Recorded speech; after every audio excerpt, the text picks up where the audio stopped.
Okay. Okay, so now last week we have covered the life of the Buddha. This is more basing on the Great Renunciation Sutta, Kamana Sutta. This is the Great Renunciation, more or less it is in line with this sutta. So according to this account, at the birth of the Buddha, at the birth of Prince Siddhartha. Okay, sometimes I use the word Siddhartha, sometimes I say Siddhartha. Siddhartha means Siddhatha. Siddhartha. That is in Pali lah. Can I just change it for you? Okay, I can. Okay. Okay, hold on. Give me a minute so that you can understand what. Okay. Sometimes I use this word. Okay. Sometimes I use Siddhartha. Sometimes Siddhartha. Siddhartha is in Sanskrit, and it is more widely known lah. Certain words are more widely known in Sanskrit lah. Siddhartha, Dharma, Nirvana, when actually for us in Pali it should be Siddhartha, Nibbana, Dhamma. So these are the small differences lah. But these words are more popular in English. It is more popular. They follow the Sanskrit more lah. So Siddhartha or Siddhartha Gautama. So the Buddha to be. So Brahmanic priests predicted that he will either become the world teacher or the world ruler. Correct. So to prevent this son from turning to religious life, so we covered. So Prince Siddhartha's father, King Suddhodana of the Sakyan, S-A-K, Sakyan clan. The father is the king of the Sakyan clan. So he did not want to see the son becoming an ascetic. The reason is very simple, So if you remember all this, and when we finish, then you can see all the controversies that you hear may not be true. All the controversies you hear may not be true. You see, the father was a king of the Sakyan clan. Okay, what does Sakyan clan, a very proud clan. Later you will see when the Buddha returned. When the Buddha returned to his hometown, to his kingdom, his father's kingdom, not his kingdom, you notice that the Sakyan leaders, the Sakyan elders refused to respect him, because they are very proud, Sakyan is very proud because they are from the warrior caste. They are from the warrior caste. So they're very proud clan. Suddhodana did not allow him to see, so avoided him to see all this suffering, death or suffering, and distracted him with luxury during his childhood. Remember, he has got three palaces, and he enjoyed life of full luxury. The father was afraid that he would become an ascetic because, as we predicted, the father prefers him to be the universal monarch. Call it, preferring to be the world ruler, universal monarch, just like King Ashoka. So, but remember, the literal interpretation of seeing the four sides, sometimes this is also controversial. We say, don't tell me the Buddha never saw sickness, death, and all that, So, okay, fine, we agree with all those things. But you don't forget, the interpretation of these four sides is generally not accepted by us, But it should be taken. Sometimes you have to remember this is a symbolic realization of Prince Siddhartha for the true nature of life. It's a realization that in life, we have those womb-born must grow old. And when we grow old, we must fall sick. And eventually we must die. Correct? So this is the true nature of life. So that is actually the four sides is also sometimes it is just a symbolic realization for him on the true nature of life. The sort of four sides actually, yes, it triggered him. He triggered him because he realized the true nature of life, that we cannot escape death. We cannot escape growing old when we are born. We cannot escape falling sick. And eventually we cannot escape death. Okay? You see, when the Buddha, and you see, the Buddha has actually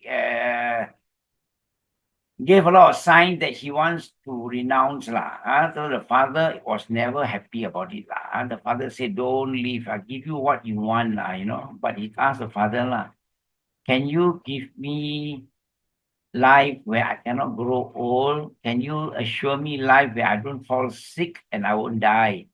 So and that's what the father could not give him lah, you know. So though the father kind of okay lah, what to do, you know. But the father was never agreeable to him renouncing. Okay, so the story of Prince Siddhartha or Siddhartha's renunciation shows how even the most pleasurable life.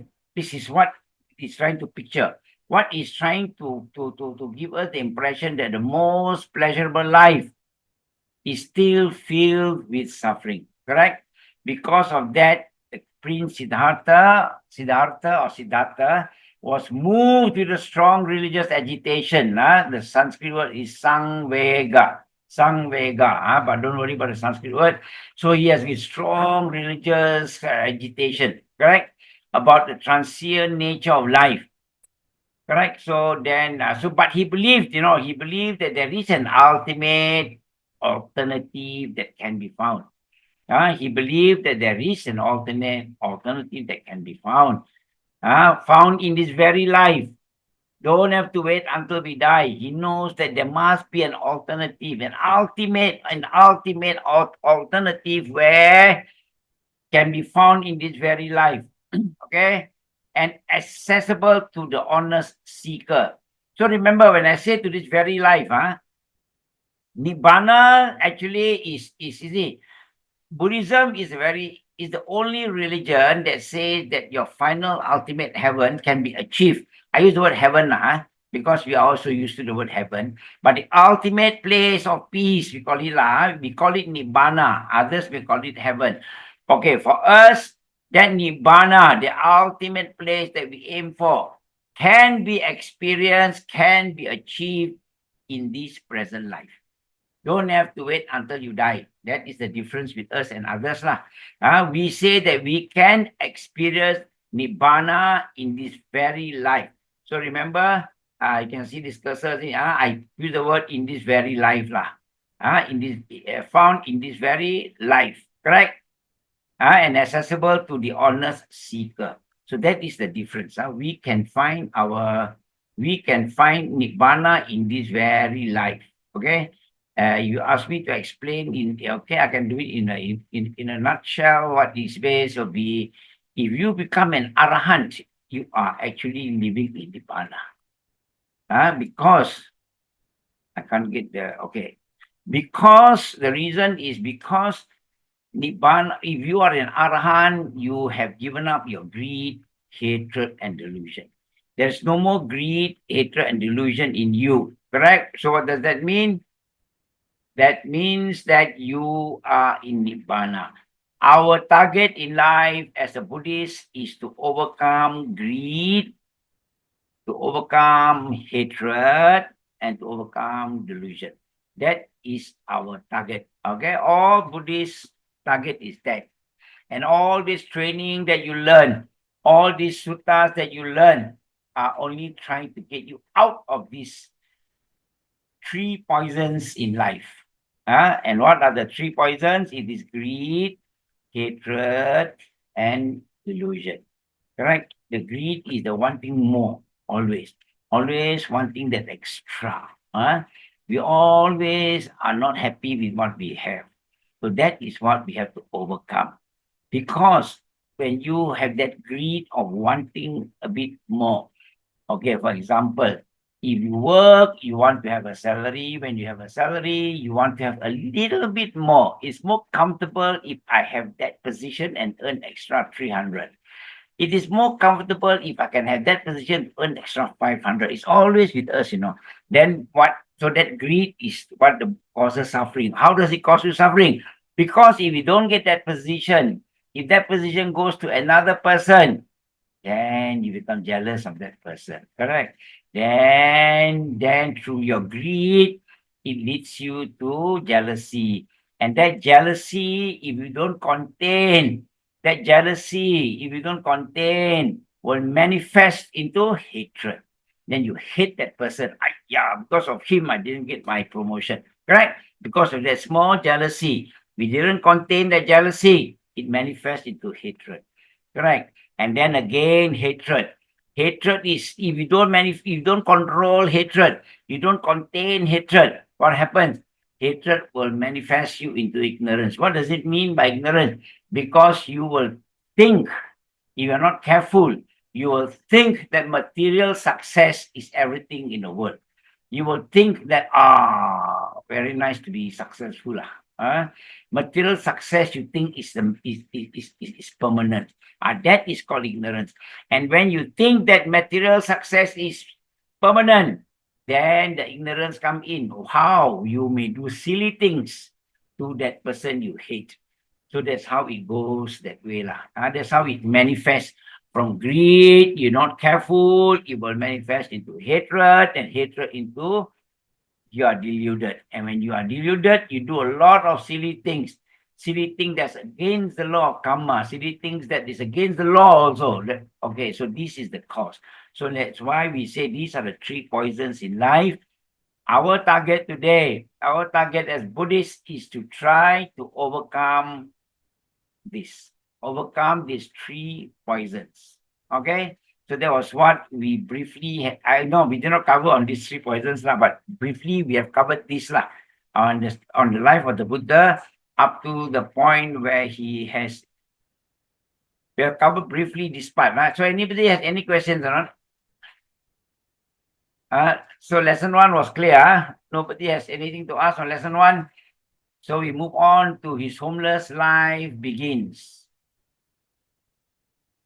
So now, when he left home at night, correct, he got his loyal charioteer, he's called Channa. Remember these names, these names are, it is important to know, but for your exams, for the senior and higher, they won't be asking you who is Channa, who is Kantaka and all that, but it's good to know, never mind. So, okay, you have to remember, so when he left home at night, there are many stories about him leaving home at night, maybe some controversies also, but the book says that it wasn't easy for him to sleep through the palace at night, with all the guards. But story goes that actually the devas helped him, everybody went to a very deep slumber that night, so he could easily sleep out of the palace with the charioteer Channa and his horse. His favorite horse, his loyal horse, is called Kantaka and Channa. Remember, Channa also became his disciple later. There's a lot of stories on Channa later. But we are not covering it. Kantaka is the horse, okay? Then he went over to the river Neranjara, but some books will say that it is also named as Anoma, but some books says Neranjara, but you never find. Remember Neranjara better, but Anoma also can be used sometimes. So Neranjara. So he went at night, he went to the river Neranjara. It is in Uruwela in Magadha. Magadha is a very big state then, then those days they call it country, all are kings, Okay, so Magadha, so he went there, then that is where the story of the great renunciation is therefore symbolic example of renunciation for all Buddhist monks and nuns. So he has to cut his hair, shave his hair. So the way the former prince renounced the holy life by shaving his hair and beard and putting on saffron robes may have already been a custom in those days. Remember I said those days, the samanas are all wearing saffron robes also. People who leave home, the ascetics. So they are also doing this, they are also doing this. And those days this has already been a custom. But today, the Buddhists has actually it became our standard Buddhist custom. It became our standard Buddhist custom for people to renounce. They will go for this small ceremony and they will don saffron robes. Okay, so this is because the Buddha did that. So today it is our custom. Okay, so this actually we have covered a little bit last week. Okay, then when he was a renunciate, of course, he was passing through Rajagaha. Rajagaha is the capital of Magadha. Remember, Magadha is a very big state then, very powerful, big state. Polias are also there. You know, there are 16, I will show you later. There are 16 they call it a different name. We'll come to that later. Never mind. So King Bimbisara is one personality we should know, but I'm just telling you briefly. I'm not sure whether, because another section, another lecturer will be covering on the personalities lah. I'm sure he'll cover King Bimbisara. So I'm not covering very much on King Bimbisara and his full story, but this is the gist of King Bimbisara, which everyone should know lah. So in Rajagaha, capital of Magadha, King Bimbisara offered half his kingdom of Magadha. What happened was King Bimbisara saw and heard that the Buddha is now a renunciate. So he might have thought differently. He must have thought that maybe the Buddha must have the misunderstanding with the father, left home, like that lah. So he offered the Buddha half his kingdom lah, because his kingdom is very huge. Magadha is very huge. So he said, okay, why not you take over half my kingdom and rule lah? But that is not what the Buddha wanted. Remember, Prince Siddhartha did not want that. So Prince Siddhartha declined that offer. Definitely he declined, because that is not what he is seeking. Then our King Bimbisara made the Buddha promise, okay, then if you don't take, never mind. But remember, when you have achieved, or when you have found what you want to find, in short, when you are enlightened, okay, when you become the Buddha, okay, he said, okay, when you know, you must return to Rajagaha and preach the sermon to me in person. He wants to learn whatever, when the Buddha has found the truth, or whatever the Buddha has found. He says, once you're happy with what you have found, you must come back to Rajagaha, come to my capital, and teach me personally. Okay, so that's one. So this is briefly what we should know about King Bimbisara. Okay, then King Bimbisara those days, he had 5 wishes. Remember, this is also what we need to know. I gave you the gist of what you need to know only. Okay, so King Bimbisara, when he was a prince, of course, he had the first wish was to become the king lah. So he has 5 wishes, he says. So you must help me to fulfill my 5 wishes. What are his 5 wishes? Okay, this they may ask you lah. First wish was to become the king of Magadha. He says that when he was a prince, he wanted to be the king of Magadha. And now he is already the king of Magadha. So first wish was fulfilled. His second wish was that a fully enlightened one. He hoped that whoever is fully enlightened one day should visit his country. Okay, so that is his second wish. And his third wish was that he should associate with such an enlightened one. He wants that enlightened one to visit Magadha, to visit Rajagaha. Then he wants to be associated with that. Okay? And his fourth wish was that the enlightened one should preach to him the doctrine. Okay? He says, then he hoped that the enlightened one come here and personally teach me the doctrine. And his fifth wish was that he should understand the doctrine. Okay? He wants to understand the doctrine. See, everybody was confused those days. Like I've said, this is the time where there's kind of a small, many people are not too happy with the Brahmanic priests, who has got too much of powers and, and abusing their position and all those things. So people are not happy. So people want to know the truth. What is actually the truth? Okay. So King Bimbisara has these 5 wishes, and the first has been already fulfilled. He's the king of Magadha. There are 4 more wishes that can be fulfilled by Prince Siddhartha if he is enlightened. Okay.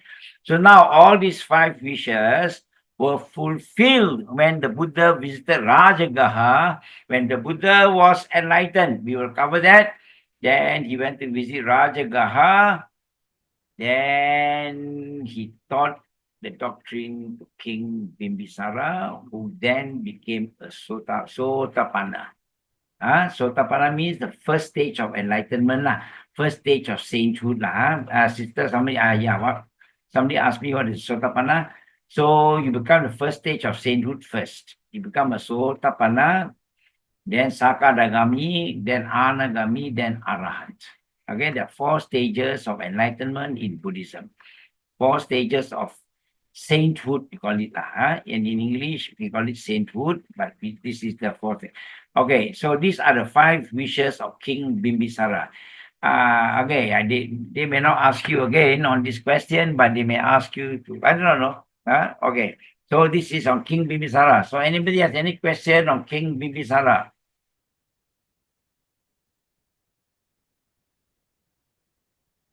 So briefly, this is not very sharp lah. This one I did it a long time ago, not very sharp. So these are the 16 Mahajanapadas, the 16 countries those days. India is okay. Again, remember when we talk about India those days, it is mostly covering northern India only. North India, which is Pakistan also included lah. All these are called India last time. North, in the north. So there were 16 kind of, you call it province today, or we call it state today, but those days they are called Mahajanapadas. They are like countries on their own. They are all countries because each of them have their own king, have their own ruler.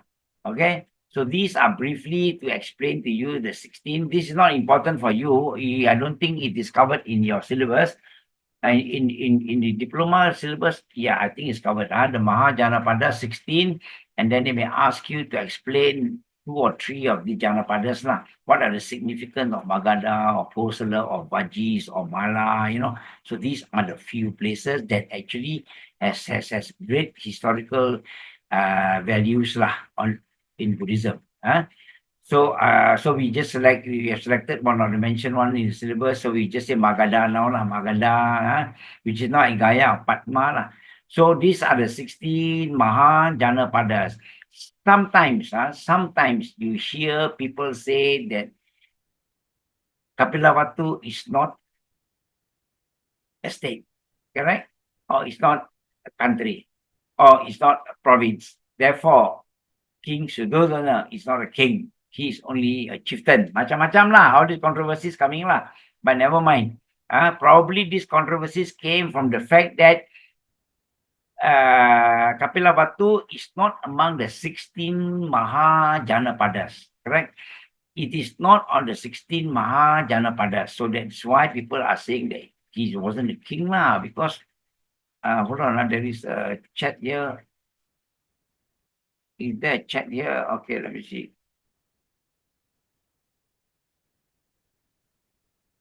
What hymn name? Somebody's asking for the hymn name, is it? Okay, I'll continue. Okay. So the Janapada, okay, so sometimes you hear that controversies. Sometimes people say that the Buddha, king, Suddhodana is not a king, was not a king. And then they say Kapilavatthu is a republic, so shouldn't have a king, should only have a president or things like that. Go ahead, but because I think many of them are basing on the fact that Kapilavatthu is not one of the 16 Mahajanapadas. Okay, these are all extras. Maybe because they are already conquered by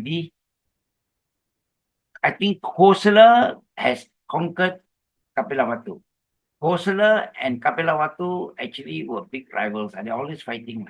And Kosala is a big kingdom, Kosala is a huge place. Kapilavatthu is a very small state. So, yeah, historians believe that actually Kosala has actually captured Kapilavatthu. That's why it didn't appear here. But it was a country or a state or a province before with the king. Okay? All the books say that it is King Suddhodana. Okay? But this is not in your syllabus. Just because it is in my slide, I explained to you. Okay, so King Bimbisara, what is so significant about him? Okay, date he was born is 543. He died at 491. So these are not so critical. What is important here is actually, I must hide myself. Okay. What is important here is that he gave the bamboo grove. You see, when the Buddha was enlightened, what is important for King Bimbisara is for those people who chant also, you see, King Bimbisara, when the Buddha was enlightened, he went to visit King Bimbisara. Remember, he promised that he will honor King Bimbisara's 5 wishes. So Buddha is a man who says something he will honor. So he went to visit King Bimbisara. So King Bimbisara gave him this Veluvana Royal Park. It is called the Bamboo Grove, a squirrel sanctuary. There's a lot of squirrel there. Squirrel sanctuary there. So then King Bimbisara say, okay, Buddha, you and your entourage, there are about 1,005 of them that went over that time. So it says you and your entourage can use this place take over this bamboo grove Well, the Buddha doesn't want to stay in the palace, doesn't stay in all this. He wants to live freely in there with nature So King Bimbisara gave him So this became the first monastery for the Buddha. Okay, and then in this monastery is where, okay, I give you some names, but this one you will learn in the other class on who is Sariputta, Mahamoggallana, and Mahakassapa. Okay, these are the senior disciples of the Buddha. I won't tell you about them. This is covered in another syllabus, another class. So here you got Sariputta, Mahamoggallana, and Mahakassapa. They were converted to be senior, and they became senior disciples of the Buddha.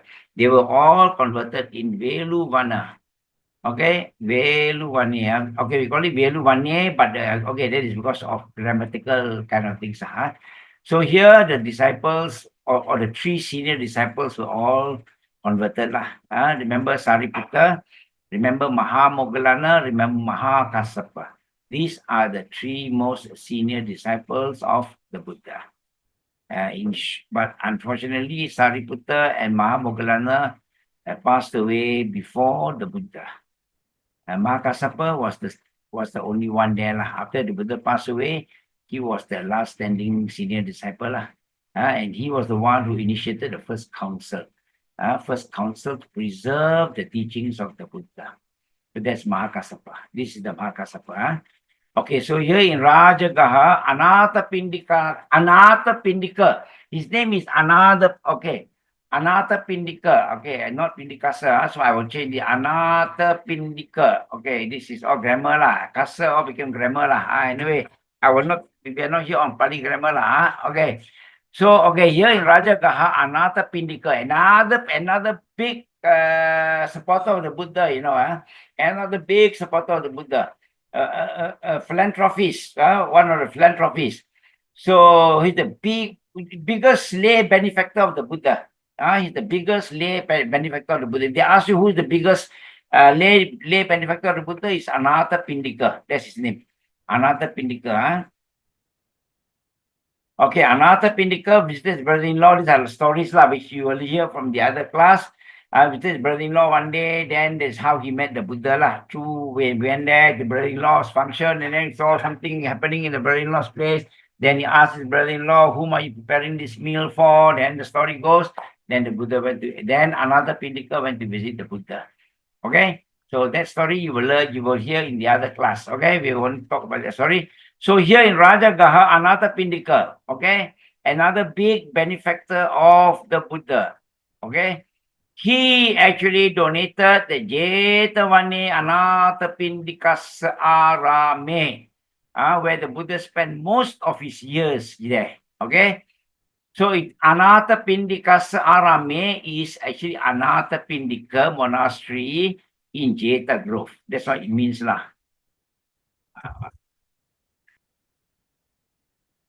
Okay, so these are all straight from the oven, I think. A lot of mistakes. Okay, so the Buddha spent many years here. He spent most number of his years in Anathapindika Monastery in Jeta Grove. Okay, now for people who chant, for the chanters, I know there are some chanters there also.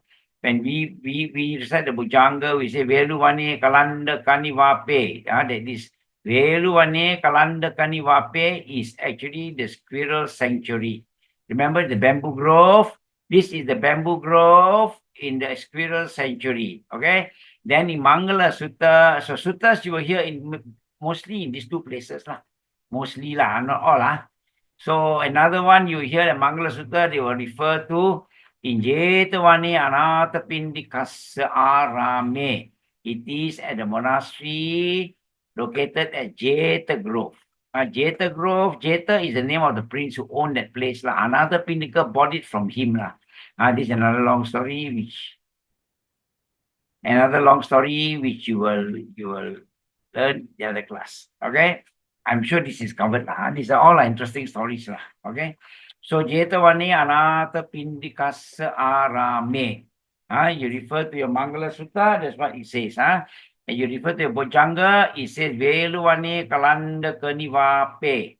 Okay, so these are the two places where the Buddha preached lah.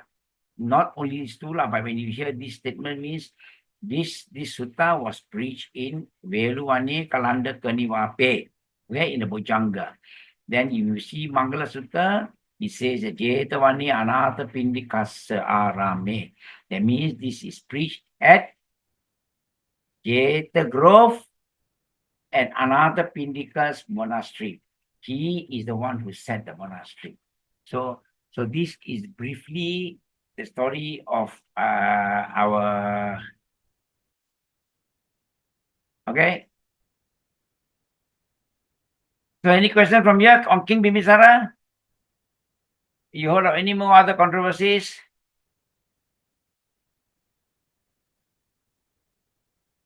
So anybody has any question on these two first?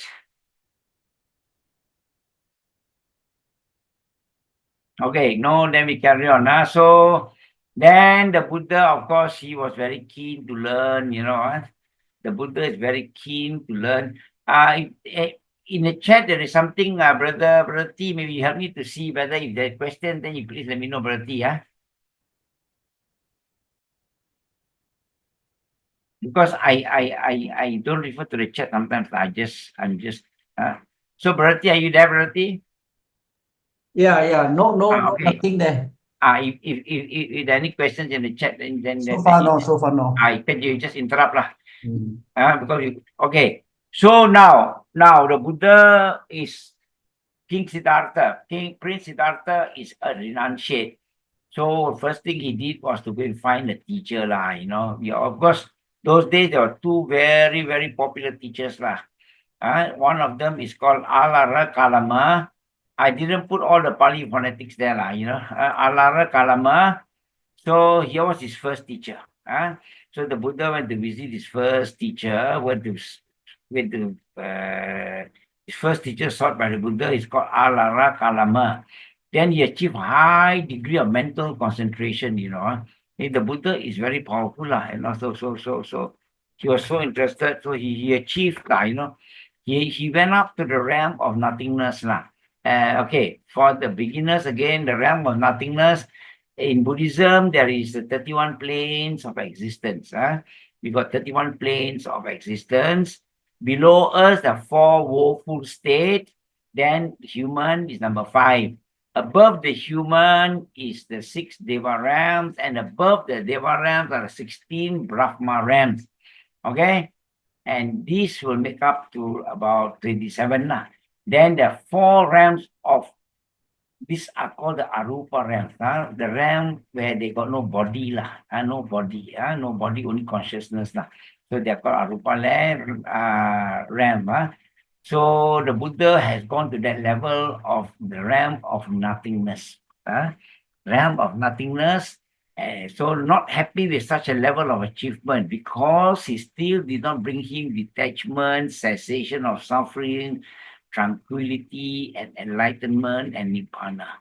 The Buddha wants more than just that. Okay.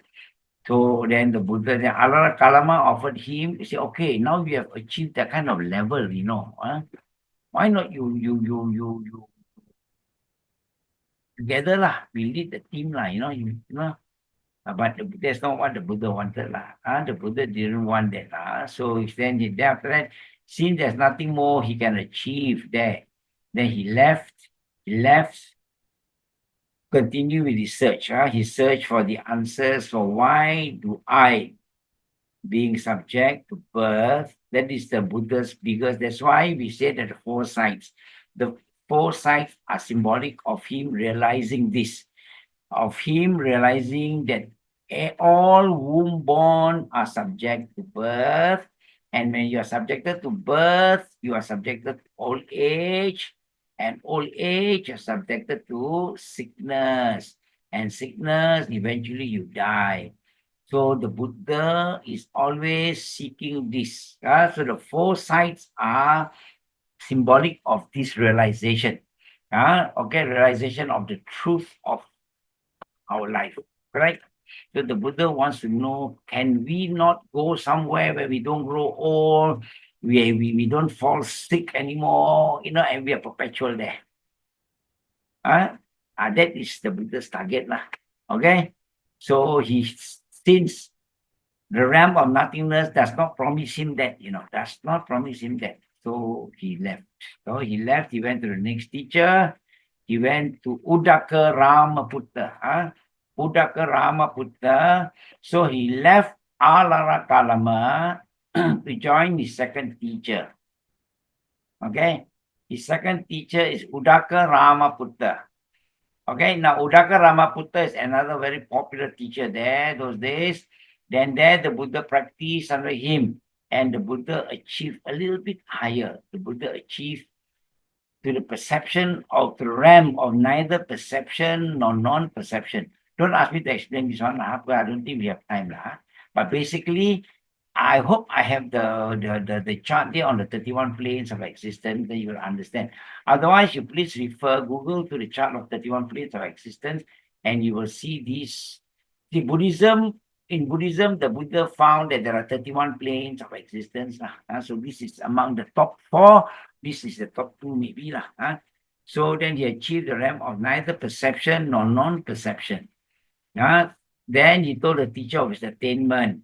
The Udaka Ramaputta was surprised and happy with the Samana. We call him Samana last time. Sometimes he's addressed as Samana Gautama, recluse Gautama. Okay, the spelling again here is Gautama, Gotama, is in Pali. The other one that you see, Gau, Gautama, is in Sanskrit. Both are referring to the same person. Okay, Gautama. Okay, I use the word Gautama, Samana Gautama. You can say Sramana. In Sanskrit, it's called Sramana Gautama. Okay, it is called, maybe I should show you the word. It's called Sramana Gautama. Okay, so that is, am I right? Did I get it right? Okay. So in Sanskrit, it is this. Okay, so it's the same person. But we use Gautama. We use Samana Gautama. Samana Gautama. Okay. So, or Sramana Gautama, it's the same. The difference is it is in Sanskrit and it is in Pali. Okay. Then Ramaputta offered him to lead the whole congregation. Oh, Ramaputta is so happy. Wow, somebody has achieved so much, he's so happy lah. So he thought, it's time for him to retire. Okay, so the Buddha, you take over everything. Okay, you take over everything and you lead the group now. But the Buddha again declined this offer. This is all symbolic of what the Buddha wants to do, So the Buddha again said, no, I want to find the truth and I want to find things to overcome suffering. Okay. Then he went on his own practice. So the Buddha left them as there are no more teachers now because Ramaputta is among the top. So there's no more teachers to go to. The Buddha went on his own. The Buddha went on his own.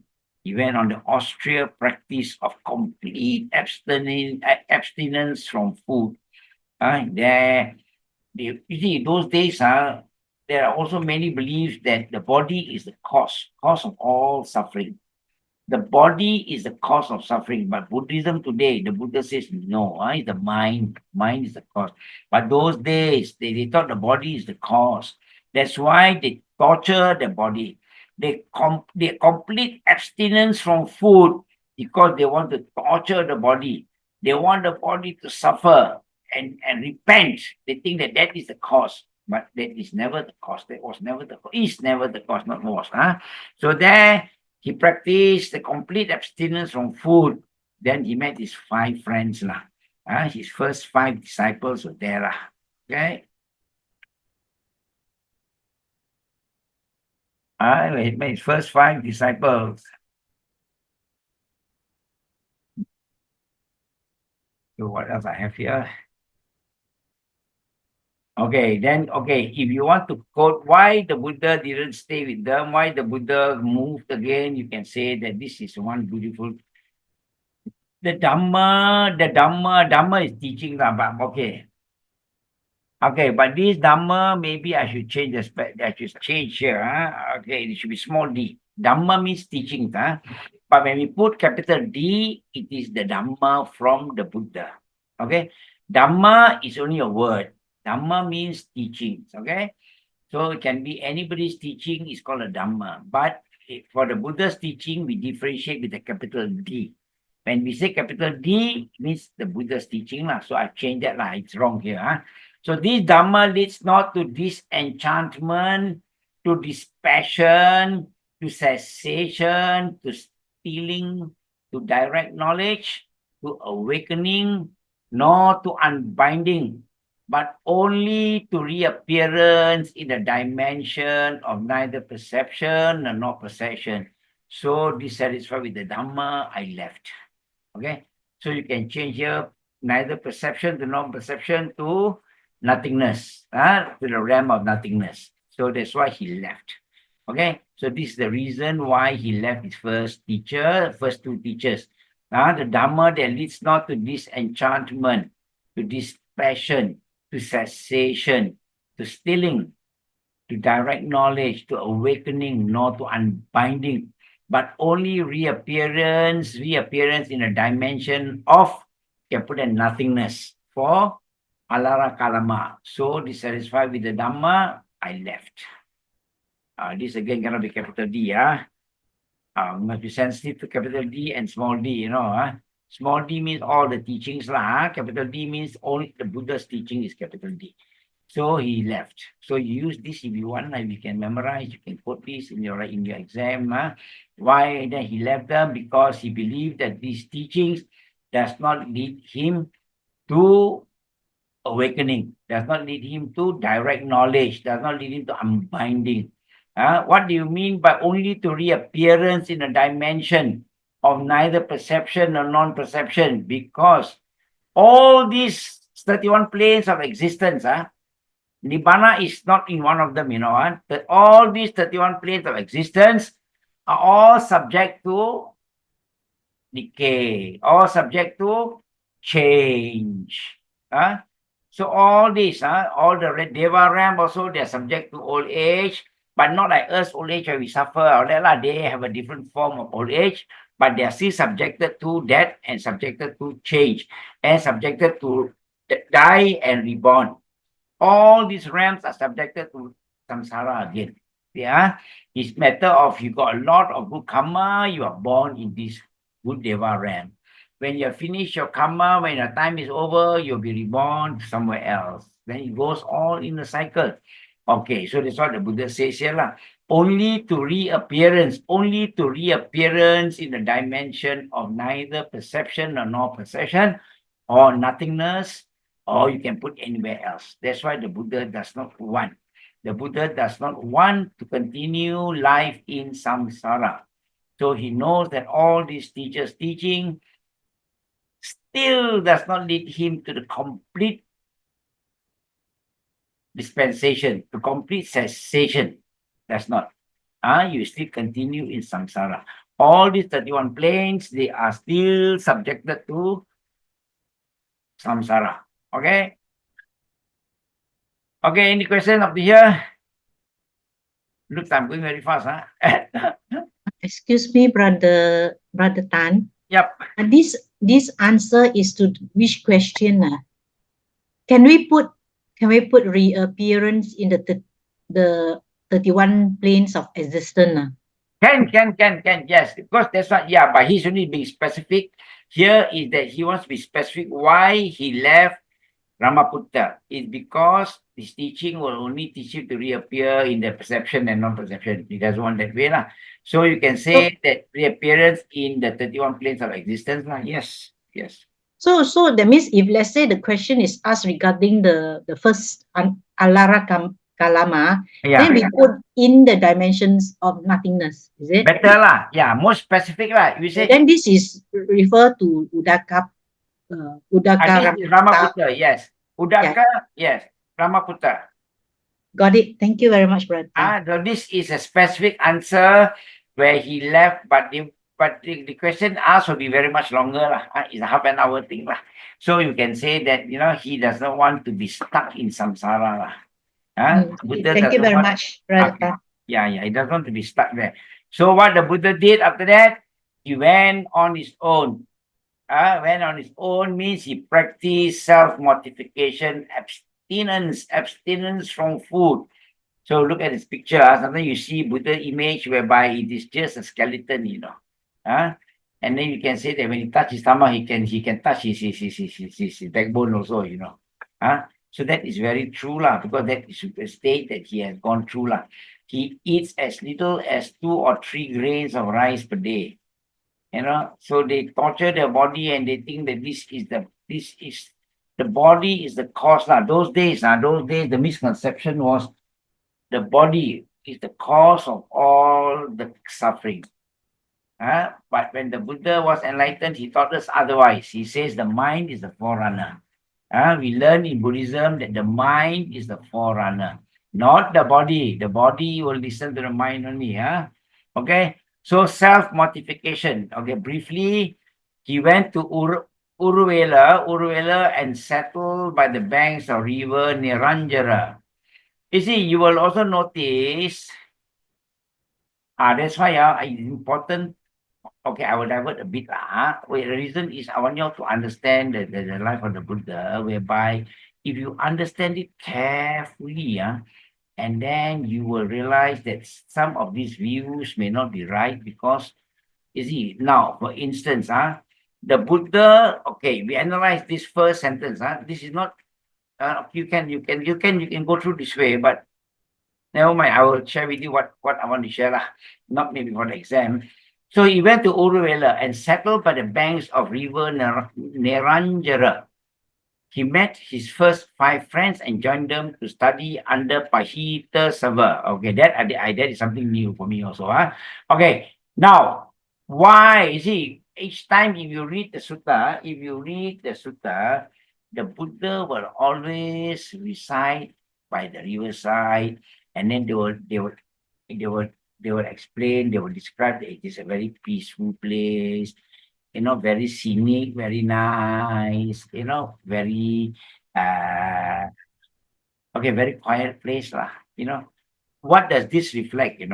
We must understand that we cannot say that the Buddha has lost all his when you become the Buddha means you kind of become a zombie lah. You don't more liking, no liking, no disliking lah. The Buddha is not a zombie, right? Now, you will understand here that the Buddha always chooses to stay in a place that is very calm, very peaceful, very scenic also. The Buddha still enjoys such scenery. You cannot say that the Buddha is a zombie. Put him anywhere also can. No. He also prefers to have such place. That's why he also, before he became the Buddha, he went to river Niranjara. And if you read the suttas all the time, Ratana Sutta also said that he will go by the river and during autumn or during spring, all flowers are blooming. What does this reflect? This reflects the beauty of the scenery. So meaning to say that the Buddha is not a zombie. Okay, the Buddha can like things like that. Now, we can appreciate, in short, we can appreciate beauty, we can appreciate nice music, as long as it doesn't arouse our sexuality or sensuality. Correct? We can. Okay, we cannot say that, oh, don't say that one beautiful. I go to the mountain, the scenery is beautiful. Oh, cannot say beautiful. Buddhists cannot enjoy this thing. No, we can. Who says we cannot? As long as it doesn't arouse our sexual kind of things. Correct? All this kind of natural beauty does not arouse your too much of sensual things or sexual. This is more sexual than sensual. Then it is okay. Correct? Now, some of these songs we don't like to listen because they talk too much about love, I love you, you love me, I love you, you love me. And that kind of thing, maybe we will avoid lah. But if it is a beautiful thing like this, like beautiful scenery, there's nothing wrong to enjoy lah. So this is where we go through slowly lah. Even some suttas have a lot of these things, where the Buddha will find a place to stay. I can give you some quotation here lah, where the Buddha will find a place that is very nice to stay, particularly that in the Ratana Sutta, in the Ratana Sutta, where is that? In the Ratana Sutta, we also have that where the Buddha will find a nice place, hold on, I'll just quote you a bit that.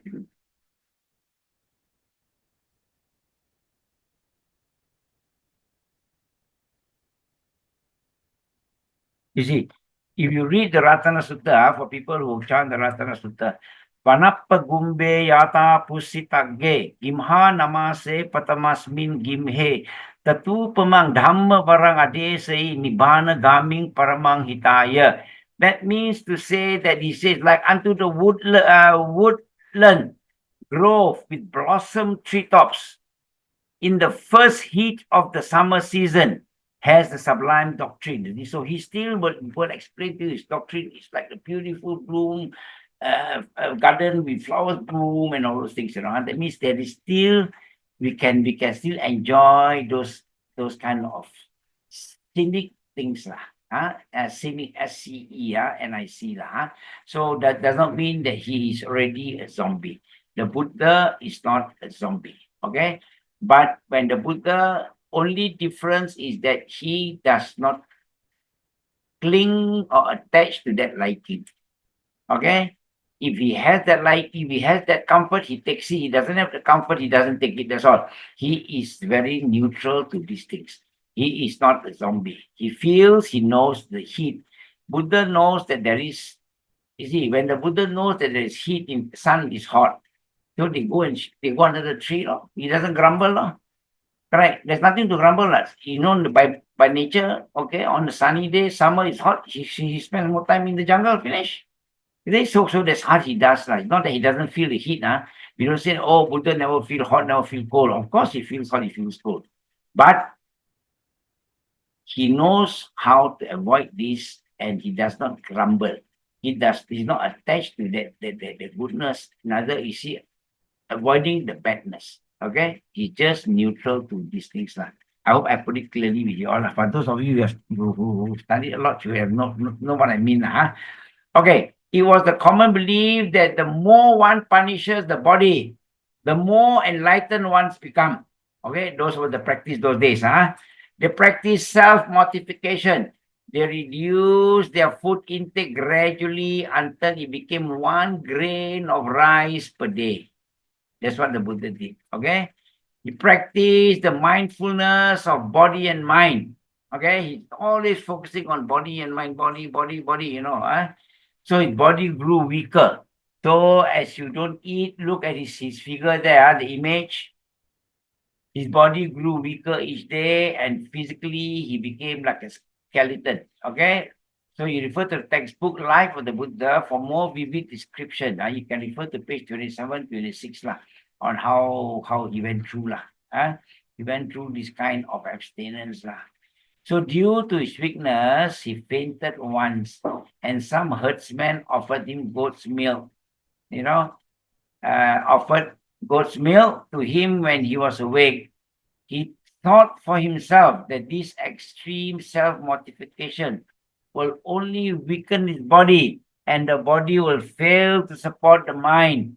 And so he resorted to the middle way and eating mindfully to support the body needs. Okay, this is a little bit complicated, Okay, I have another story for you. The Sujata story. Number 7, Sujata plain Duta. Okay, so we look. Okay, so he fainted this time. They gave him goat's milk. He fainted a few times apparently lah.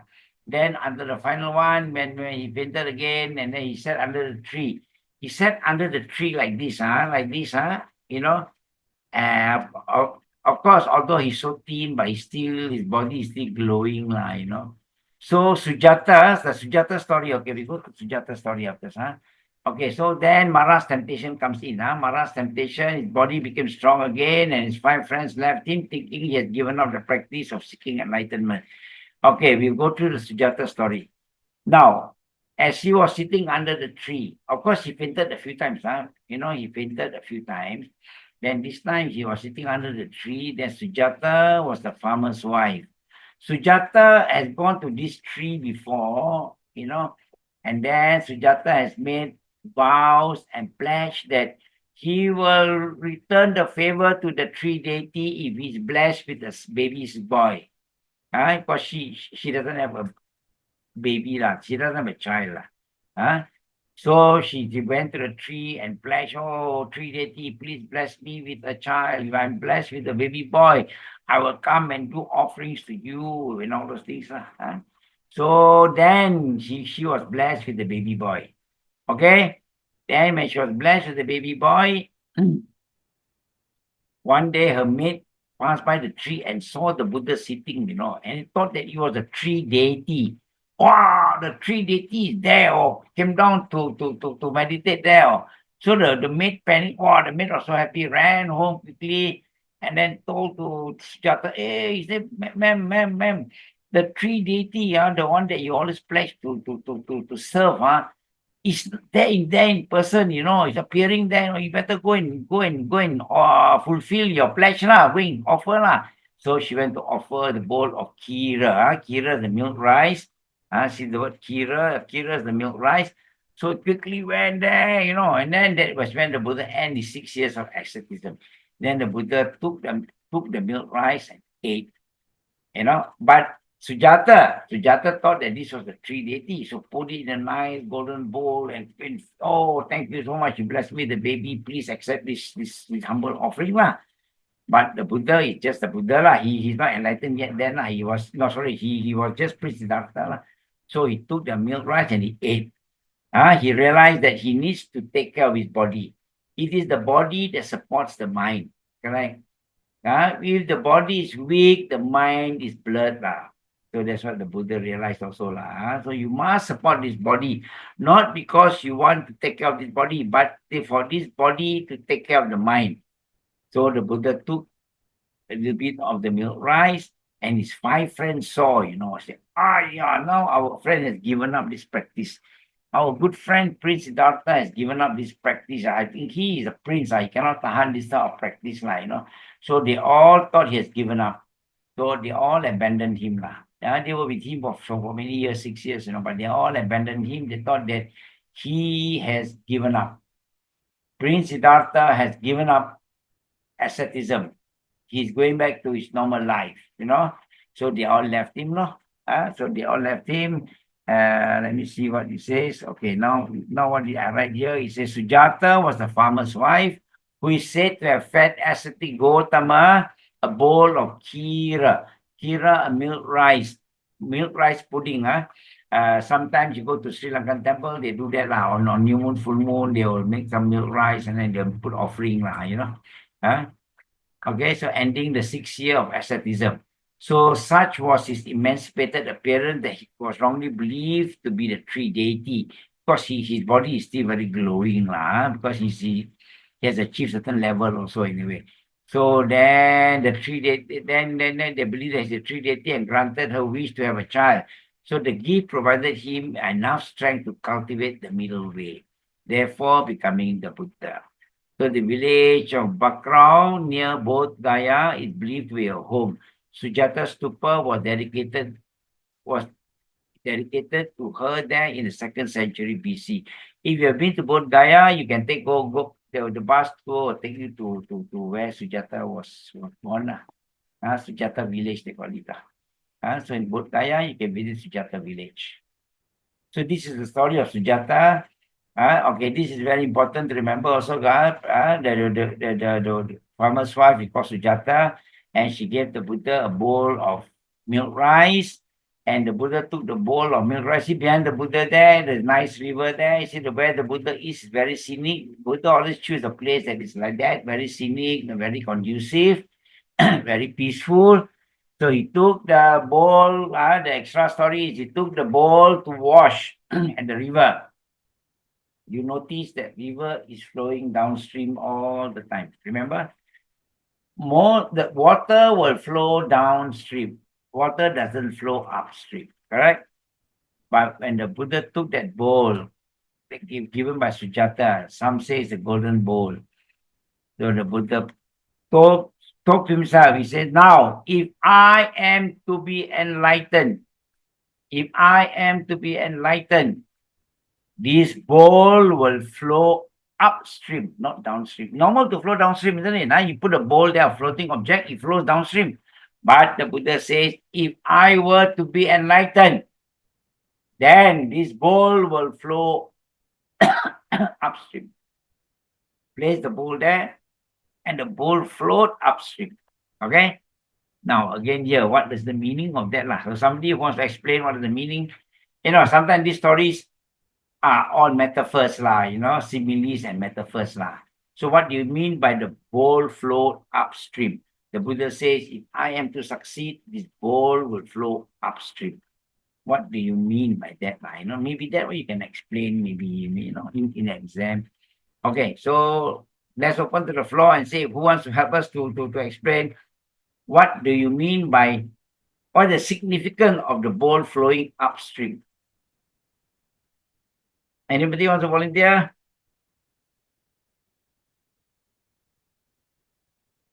I can't see you all. Let me see. How do I get back to my picture? So anybody wants to volunteer to say, what do you mean about the significance of the bowl flowing upstream?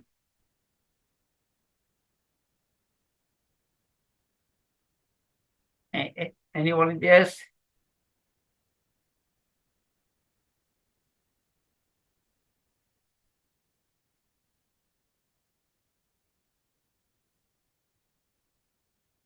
Dr. Cheng Lung, you want to say something?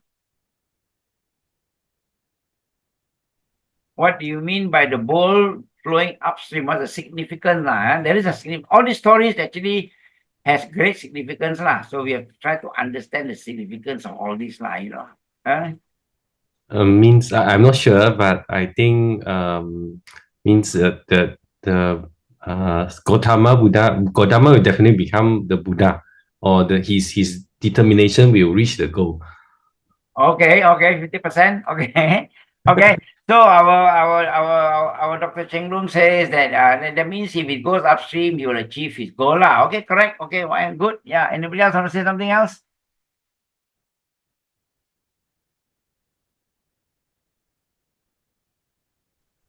Hi, this is Sean here. So I just thought maybe it is to signify that the Prince Siddhartha will be a Buddha one day, and that he will change the course of all worldly beings. Because great. Yeah, great. Yes, very right. Okay.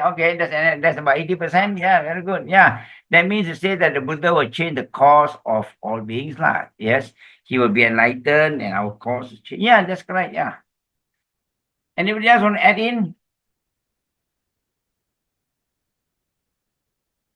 Brother Chuan, you say something, Brother Chuan?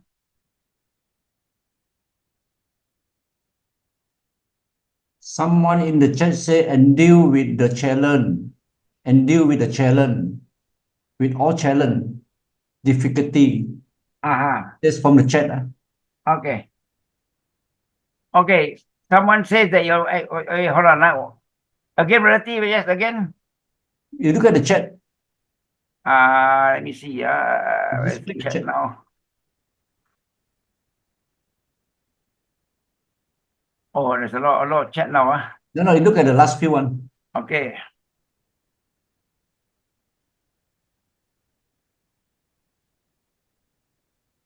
Change the course of worldly beings. Yeah, okay. Endure all challenges. Yeah, okay. Challenges and difficulties. Correct. Okay. Okay, with this all, we can sum up to be correct lah. With challenges and difficulties, yes. But he will be enlightened. He will change the course of humans. Yes. Then he will overcome all the challenges and difficulties. Yes. Why he will overcome challenges and difficulties? Because what are the challenges and difficulties? You know, this is important because he is going against all the basic teachings practiced those days. Correct? Now, you say body is the cause of suffering. He says no. He's going because eventually he knows that all these teachings are not correct. No, he's going against tradition.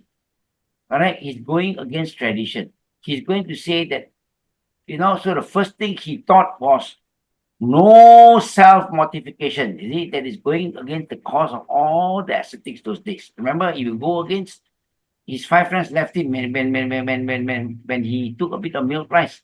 You see, so he's going against the cause of the standard tradition those days. And then he says, just follow the middle way. You know, and then also don't forget, he's opened his doors. He has woman liberation there also. He doesn't believe in the caste system. You see, so all these are going against tradition, you know. So if the bowl can flow upstream, that means his teaching that is going against tradition will succeed. That is the summary lah. That means his teachings which are against those traditions practiced those days will succeed lah. Because he is teaching something which is very radical those days lah. Against, I mean, the people of those days will feel that way lah. Okay.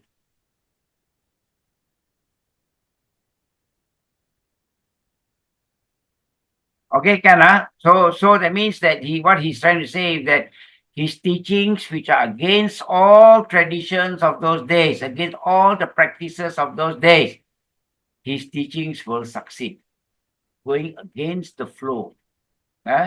So his teaching will succeed is correct. Going against tradition is correct lah. Everything is correct. So all you all have said sum up to exactly what I was about to say. Okay, agreed? If it's not clear, please ask me to rephrase, and then I will, yeah. Okay, so this picture shows you the 3 daughters of Mara, you know. Before he was enlightened, so he looks very nice now, you look at the Buddha, then came the distraction. That Mara is always against the Buddha's enlightenment. Mara is very strange character, always jealous of people. So now, okay, we read the 3 daughters of Mara. Okay, this is the best place to put. The daughters, okay, the picture shows you the 3 daughters of Mara trying to distract him, all dancing there, you know, trying to distract the Buddha, So the daughters of Mara named Lobha, Dosa, and Moha represent the 3 poisons and considered to be the 3 afflictions of character flaws innate in a being, the root cause of tanha, craving, and thus in part the cause of dukkha, pain and unsatisfactoriness in rebirth. Okay, so these 3 daughters of Mara came to dance in front of the Buddha, trying to distract him, lustfully, dancing sexually in front of the Buddha, thinking that the Buddha will be distracted, but the Buddha was not distracted. So now we will read through this first.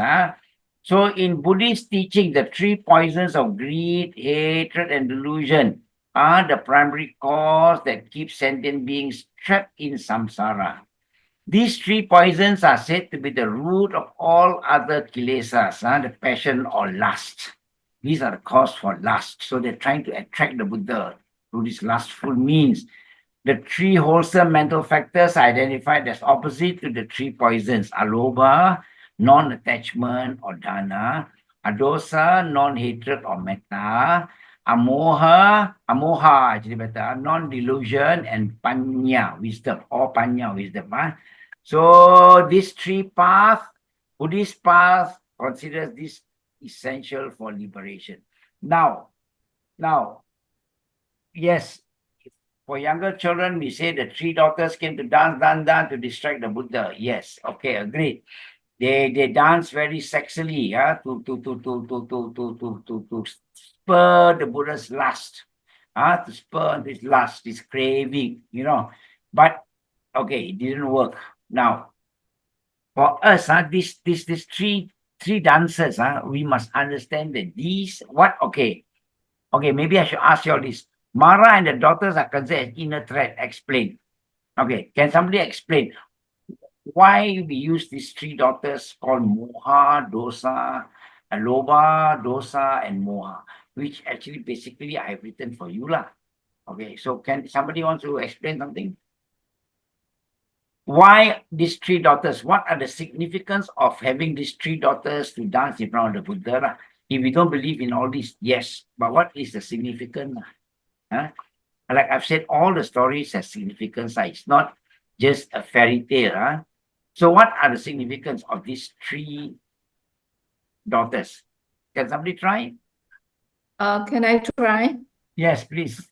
They're trying to tempt Buddha to give up his practice with this sensual movement to test whether he will give up. These are all, how shall I say, it's a great test of Buddha's practice now. Okay, good. Okay. So, our sister has said there's a test of Buddha's practice lah. Okay, good. Yeah, okay. Anybody else? All this will come to be correct, don't worry. Hi, this is Sean again. So from what I've read and studied, right, they said that all beings before getting enlightened, they will go through a lot of these tests, right, to see your determination, etc., before somebody attains arahanthood or Buddhahood. So especially your temptations and your the sensual temptations for sensual pleasure. So I think this is also a significance to that. Yeah, okay, very good. Okay, very good. Yeah, good. Yeah. So we are coming closer and closer. Like this all will add up later, Yeah. Okay, one more before we sum it up. Because it's very much it's all very correct, Yes. And anybody else? Last one.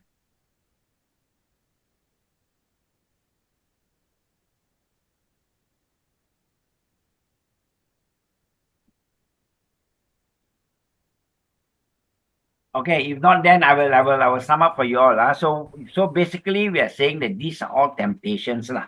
These are all temptation and to test the Buddha's determination, his strength, his practice. Now, these are what we call the inner threats. Okay, in life, we remember. See, so here I consider as inner threats. I've used the word here actually. I've already exposed myself to inner here. Mara and daughters are considered as inner threats. Sorry, who's that? Oh, sneezing, is it? Okay, so these are considered as our inner threats, Inner threat means mentally. You see, before you are enlightened, you are still thinking, should you continue your journey?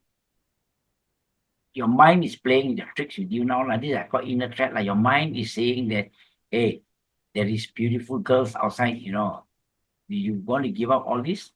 Correct? Hey, there is a lot of money outside, your father is so rich, you want to give up all this? So the mind is playing tricks on you now, this is called the inner threat. Inner threat is from your own mind, your delusion. You think you continue, you think you'll be happy, so these are the distractions that we have called them the inner threat. So in life, we have inner threats. Our mind, these are called doubtful things. Sometimes we are very doubtful of things. So we must remember, we must focus, don't be distracted by this kind of doubt. The vichikichi in the Pali term is called vichikichi. doubts, skeptical doubt, always thinking that, this cannot, maybe, this, when we are about to reach our goal, then we have all these skeptical doubts coming. So these are the skeptical doubts the Buddha has before his enlightenment. Not physically, the three daughters came to dance, but we are saying that these are his skeptical doubts that came to play tricks on him. Are you going to give up this kind of beautiful life, beautiful dancers with you? Are you going to give up these top pleasures in life? Are you going to give up this? Are you going to continue this? So these are called our inner threats. Okay, so so all of you all have guessed it. I mean, have explained it correctly, lah. So these temptations are all inner threats. Our inner threat that created by ourselves. This is our inner threats, our mental personification. Our mental personification, all personify everything. Okay.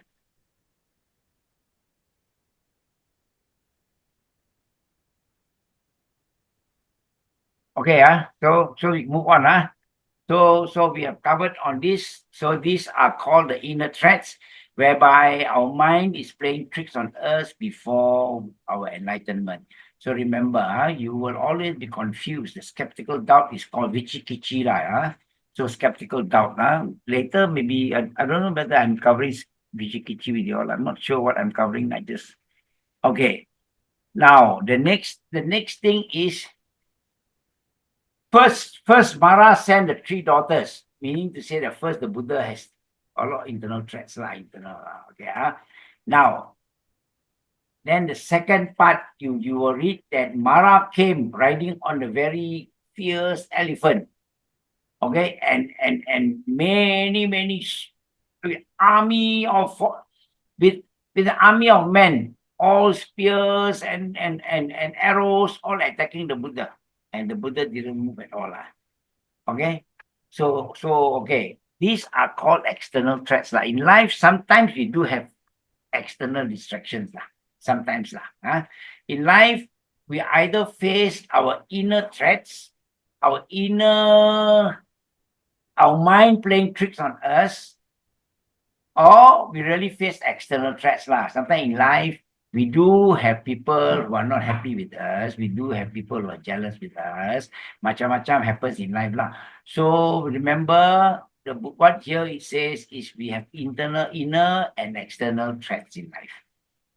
So this army are external threats. Mara was very unhappy. Mara said, my daughter didn't succeed. I'm coming on my elephant. And I'm bringing 1,000 people there. And then we're going to attack the Buddha and make him run away, make him panic, distract his concentration. In short, these external threats try to distract his concentration, but the Buddha did not move. Okay. And this I will put to you on the Jaya Mangala Gatha. Jaya Mangala Gatha has this stanza of Mara attacking the Buddha. Jaya Mangala Gatha, the victories of the Buddha. For those of you who chant and know Jaya Mangala Gatha, I will sing this stanza for you. There are about 10 stanzas, 8 stanzas, is it? Okay, so I will this is where you will learn that the external threats coming from. Bahum sahasamabinim Mita sayudantang Giri mekalang udita gora Sasena marang Dana di dhamma virina Jitava munindo Tang tejasa bhavatu te Jaya Mangalani. This is one of the stanzas from Bahum Sahasa, the victories of the Buddha. Here, the first victory is... Brother, sorry. What is the one that you just chanted? What is it called? Jaya Mangala Gatha, Jaya. Wait 1 minute. Jaya. Mangala, Mangala. Yeah. Gatha, Gatha.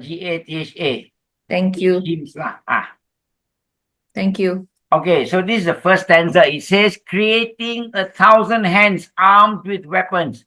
So see, Mara was very angry when the three daughters failed to distract him. So Mara came on a very ferocious elephant called Girimekala. Girimekala. You know, so Girimekalang. Okay, so this Girimekala, Buddha, Mara was seated on the trumpeting ferocious elephant Girimekala. Then together with the army. So they all attacked the Buddha. So together, Mara with the army of 1,000 people with the very ferocious elephant, did the Lord of Sages subdue him. By what? By generosity and other virtues. Okay? So by this grace, may joyous victory be yours or be mine. I use the word te means yours, may means mine. So we say, Tante Jasa Bhavatu, may means may the victory be mine. But when I sing for people, when we chant for people, we say Bhavatu te, may it be yours. Okay? So now, so this is the excerpt where Mara was very angry. If you have to quote if you have to quote somewhere, if you can quote it in Pali, you get extra points, I guess. Otherwise, never mind about the Pali part. Just remember the English version. Creating 1,000 hands armed with weapons. So this is Mara. You see Mara riding on the ferocious elephant called Girimekala. Then they attack the Buddha, hoping to distract him. So he panicked. Wow, people coming to attack him, he will panic. But the Buddha did not panic at all. Okay? So Mara, together with his 10 armies attacking the Buddha. What does that mean? So it says Mara came with 10 armies of men attacking the Buddha. Wow, they want to attack the Buddha to distract him. But the Buddha was not moved. So what does that mean? This also considered as external physical distraction. Okay? In life, we face these obstacles that will obstruct our progress. Sometimes we have friends who will obstruct our progress also lah. This is life lah. It's either mental or external. Now, maybe you should understand what are the 10 armies of men and what are the 10 armies of Mara. When people say Mara came with the 10 armies of men, what do you mean by the 10 armies of men? Correct. Of course, it gives you a very, very, very different picture of what people are all coming and attacking. How much more I have? Okay, I got a lot more. Okay. So the 10 armies of men, I will describe as this way lah. See, so when we say see, all these are symbolic, like I've said lah. When we say that Mara came with the 10 armies of men, the forces of negativity that can arise and distract us from not obtaining enlightenment. What are the 10 negativities? It's number one, essential pleasures. So again, I said, essential pleasures is difficult. These are Mara's first army of men, your essential pleasures. The next army of men is your discontent. Correct? Always craving and not happy, discontent. And your hunger and thirst. Correct? This is one sickness that cannot be cured, is hunger and thirst. So these are all distracting us in life. And our craving, always craving for more. And our sloth and torpor, it's always besok lah, today so hot lah, tomorrow lah, today cold lah, my stomach so full lah, wait lah, afterwards lah, these are the sloth and torpor we have in us that distract us from achieving what we want to achieve in life. So sometimes we can use this in our daily lives, not only spiritual, I would focus this more on our daily lives lah, this sloth and torpor. Sometimes when we ask you to do work, very difficult, Sometimes when my wife asks me to do something, I will tell her, wait lah, not so hot lah. Then when it's raining, I tell her, yeah, now raining lah, wait lah, tomorrow lah, so like that lah. We always have this talk and topo to slow us down lah. Then after meal, we say, ayah, I'm so full lah, wait lah. Then after we are hungry, we say, ayah, I'm so hungry, how to do? Let me eat first lah. So like that lah. So these are called sloth and topo lah. So these are the things that we should overcome lah. These are the negativities in life, the 10 negativities in life that we can overcome. And the fear, sometimes we have a lot of unnecessary fear lah. All these mind playing tricks on us, we have a lot of fear, and doubt, like I told you, vichikichi just now. Sometimes we have a lot of doubt whether we are going it on the right way or not. Sometimes we undertake to do a project, when almost completion, we are so doubtful, then we turn back, So this is very careful, So we mustn't be doubtful, This is under, we call it vichikichi, Sometimes we have conceit and ingratitude, these are number 8. And then sometimes gain, renown, and honor falsely received. Sometimes we are falsely, people jack us a bit, we are very happy, and then we fall for it. So this is failures in life. These are the failures in life. And then self-exaltation and disparaging others. Sometimes we like to think that we are the best.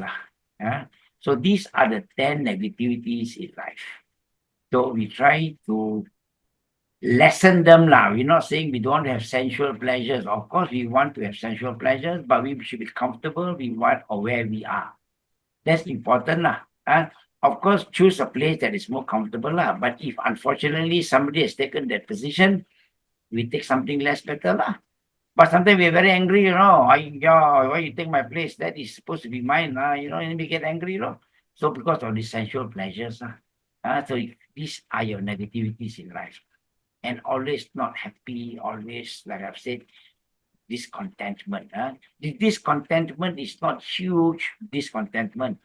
What the Buddha focuses on discontentment is things like that little bit that you want more. You're never happy, that little bit more.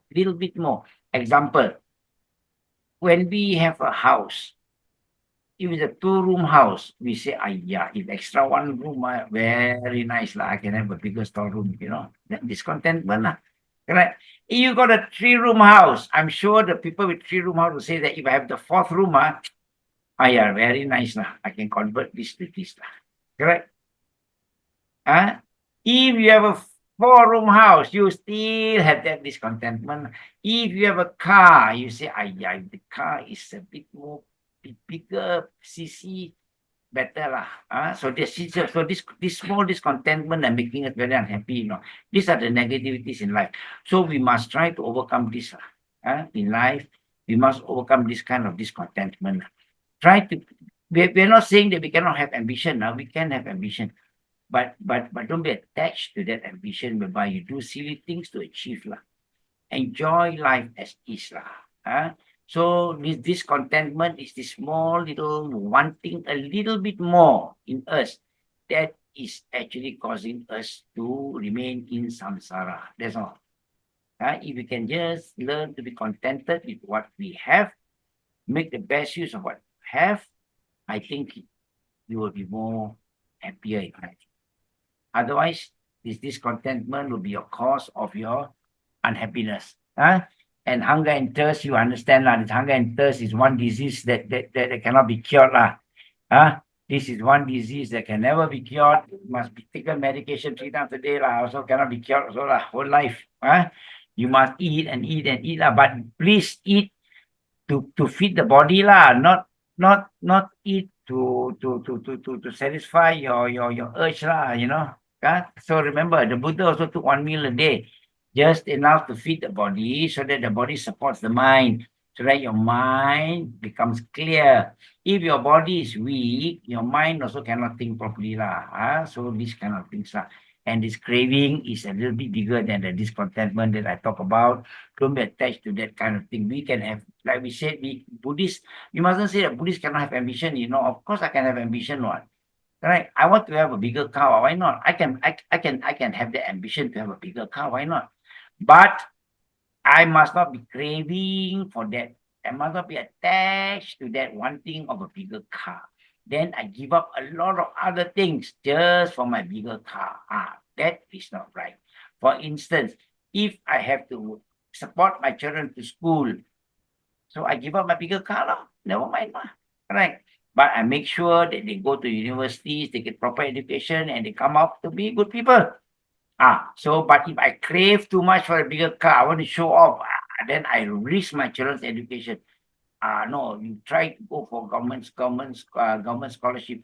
You try, they don't get, they don't go to school. Then you want to have your car. Then that is bad lah. That is called craving lah. You mustn't crave. You can have ambition, yes. Then when your children all graduate later, they buy you a big car, lor. You can have ambition to drive a big car. Why not? And the sloth and topo, I've explained to you again. So these are the enemies that we have.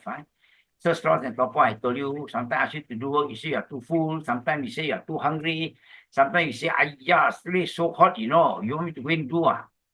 Then when it's raining, you tell me, it's raining, so these kind of things. So these are the sloth and topo, us.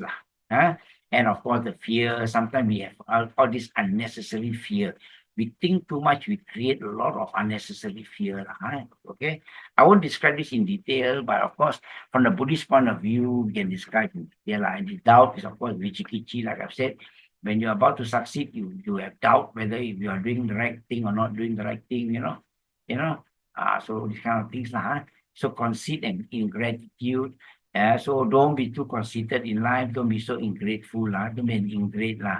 You see, in Buddhism, the Buddha taught us, the first teaching the Buddha taught us is gratitude, The first teaching the Buddha taught us, actually what is gratitude. Why? When the Buddha was enlightened under the Bodhi tree, remember, the first week, the Buddha sat under the Bodhi tree, did not move. He was experiencing the bliss of Nibbana. Okay? The second week, he got up from his seat. He walked a few steps away and he gazed at the Bodhi tree for 1 week without winking his eye, He gazed at the Bodhi tree. What does that mean? He's grateful to the Bodhi tree. He's saying, wow, the Bodhi tree has given me great protection. During my search for enlightenment, when I sat there, when I did my concentration, the Bodhi tree gave me the protection from the weather, from the rain, from the sun. So he was very grateful, and he took a few steps away, and he was gazing at the Bodhi tree, never winked his eye for 1 week, in gratitude to the Bodhi tree. That's why today sometimes we do chanting at the Bodhi tree. We are so grateful to the Bodhi tree for having protected our master. So that is the first lesson the Buddha taught us, actually. That's gratitude. A second week of enlightenment, he was gazing at the Bodhi tree. So that is gratitude. So all Buddhists must learn to be grateful. The Buddha says in the Katanyu Sutta, people who are not grateful are not reliable. Don't trust those people who are not grateful. Ungrateful people are not reliable. That's what the Buddha says in Katanyu Sutta. Katanyu. Okay? Then, gain, renown, honor, falsely received. Like I said, people jack you, then you fall to your knees. People will jack you and then get you, you gain renown and honor, falsely received. You understand that. And self-exaltation and disparaging others. So don't do that. Don't say that you're always right, people are wrong, your religion is the best, people's religion are wrong. Try to avoid this kind of thing. The self-exaltation and disparaging others. It doesn't bring benefit. It brings you a lot of enmity only. So avoid these kind of things. So these are actually sometimes the 10 armies of Mara. When we talk about the 10 armies of Mara attacking the Buddha, these are the things that are attacking the Buddha. Don't forget the Buddha was hungry and thirsty also. Correct? So these are the 10 negative forces. We call them 10 armies of Mara sometimes. Okay? What else I have for you all today? Okay, so maybe we should. Okay. I'm not sure of the time. Can somebody confirm the time, the first watch and second watch? Okay. I will cover up to the Buddha's enlightenment, but except this time, I'm not sure because I just did it from my memory only. So on the full moon day of the month of May, 588 BC, why I derived at 588 BC is because I used the date of 623 BC. The Buddha was born, and he was enlightened at the age of 35. 623 minus 35. Brother Leng Huat, Yeah. the time is 6 to 10, 10 to 2, and then 2 to 6 in the morning. Okay, 6 to 10 lah. Actually, Okay, 6 to 10, and then 10 to 2. Okay. Okay, then this is 10 to 2. Okay. I think it's 10 to 2. Okay. And then 2 to 6 in the morning. Thank you so much, brother. Thank you. Because this one all, fresh from the oven on. Just 10 to 2, I got it right, isn't it? Yeah, 4 hours, 4 hours, 4 hours. Okay, then this is 2 to 4, isn't it? 2, yeah. 2 to, That's sorry, what? 2 to 6. Okay. That is based on my what I know lah. No, it's I think that's correct lah. Because just now I was just rushing, so I didn't. 2 to 6 lah, correct? 4 hours, huh? Okay, correct. Okay, anyway, okay, you just remember the word is first watch. Okay, so now, when the Buddha was enlightened, we'll cover this and then I think when the Buddha was enlightened, the first watch of the night, they call it the first watch, that means from 6, okay, according to brother T, 6 p.m. to 10 p.m. First watch of the night, he developed the power of seeing and remember previous lives. 1, then he remembered. 2, then he went, and many cycles of world, he went. Okay? So what does this mean? The Buddha can see many previous lives. Okay? And the Buddha can see many future lives. Okay? That is why the Buddha says there is no beginning, there's no ending. Because the Buddha can see so many more ahead. Okay. Now, some philosophies, some teachings say there's heaven and hell. Yeah. Sometimes because maybe they don't see beyond that lah. They can only see up to that point, so they stop there. But the Buddha can see beyond this lah. Yeah. Okay. Yeah. So that's what we meant. So second watch of the night, he was able to see death and rebirth, being due to cause and effect. So that's where he knew about dependent origination earlier, but he contemplated more on the partition samupada, which is called the dependent co-origination, on the cause and effect, and expanded it to 4 noble truths. Okay, so he was looking at cause and effect. This is not the first time he's looking at cause and effect, but he knew about cause and effect, but this is where he contemplated deeper in cause and effect and expanded it to the 4 noble truths. And the last watch of the night, he realized the noble truth of suffering. Okay? He realized dukkha arya satchang, the noble truth of the cause of suffering. And he realized dukkha samudayang arya satchang, the cause of suffering. Then he realized the cessation of suffering, dukkha nirodha arya satchang. Okay? And then he also realized dukkha, the way to end suffering, dukkha nirodha gamini patipada. Okay? Then this will lead you to what? The cessation of all asavas, cessation of all defilements. You will give up, all defilement in you will cease. Okay, cessation of asavas, defilement. Ignorance will be dispelled and wisdom will arise. When you practice the Eightfold Path, wisdom will arise, darkness vanish, and light arose. Aloka, aloko udipado.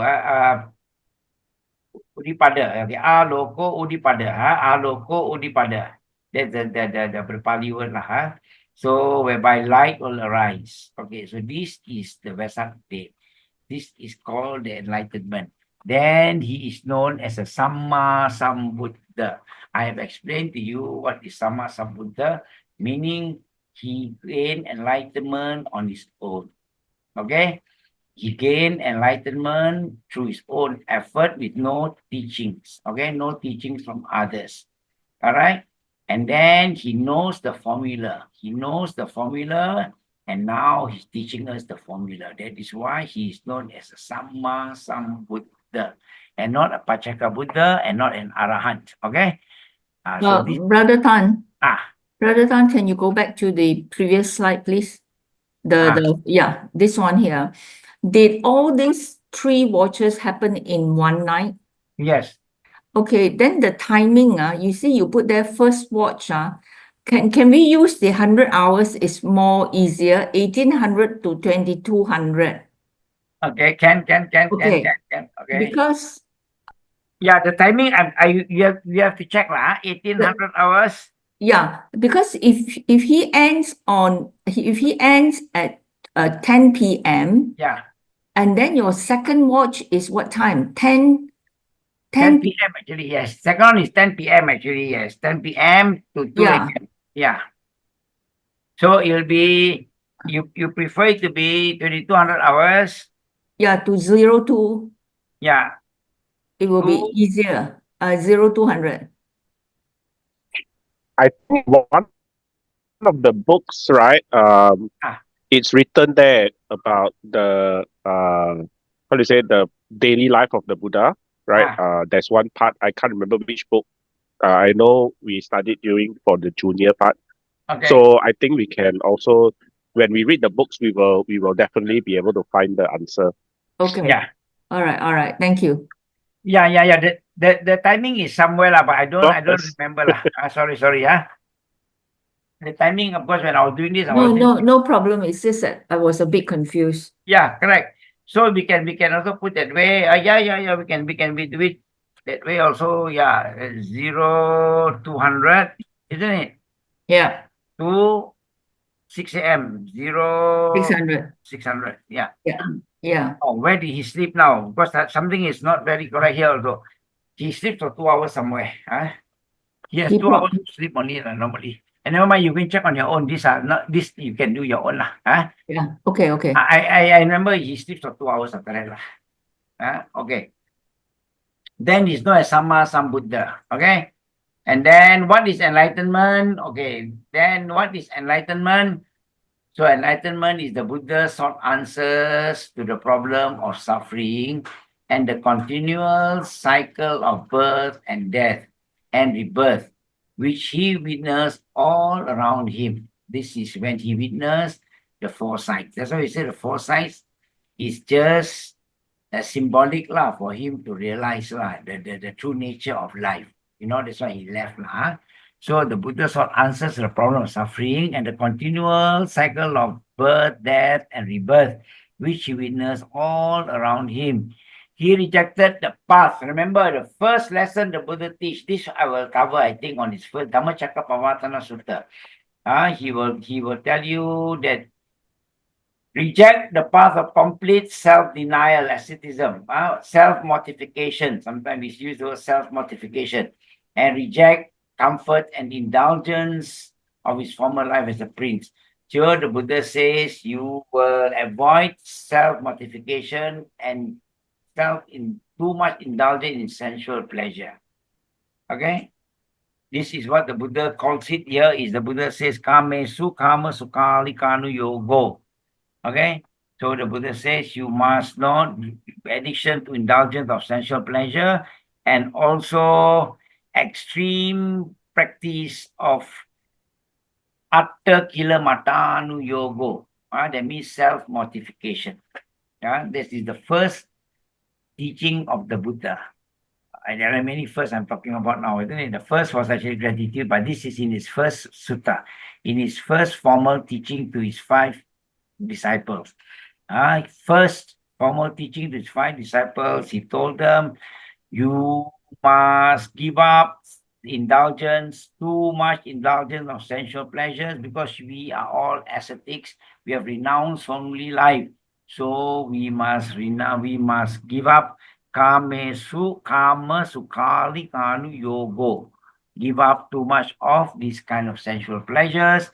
And of course, not too much of your kila matalu yogo, self-mortification.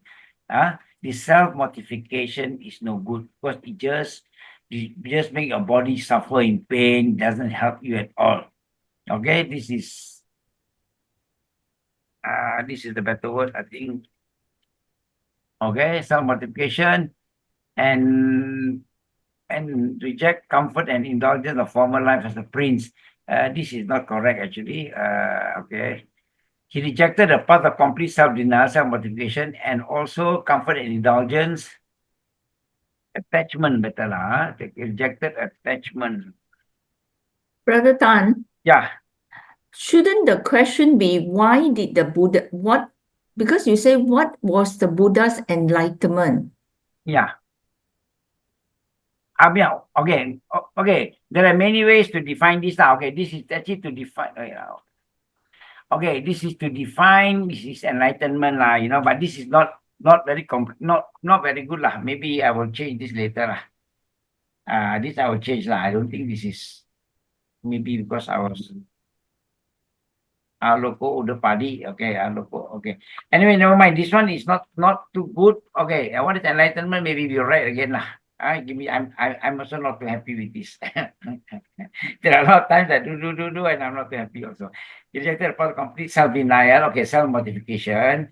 The first thing, this is the Dhammacakkappavattana Sutta lah, but this is not enlightenment lah. No, I cannot define this as enlightenment. We skip this. I don't think this is good. Okay. I don't think this is good. Okay. I don't think this is. Okay. No. I don't think we will use this as sister. We stop at Vesak Day. Okay. That one is what enlightenment is not accurate lah. Why did I put that? I still don't understand. Maybe I was sleepy that time. Okay. Sorry. Now I think we have covered until the day he was enlightened.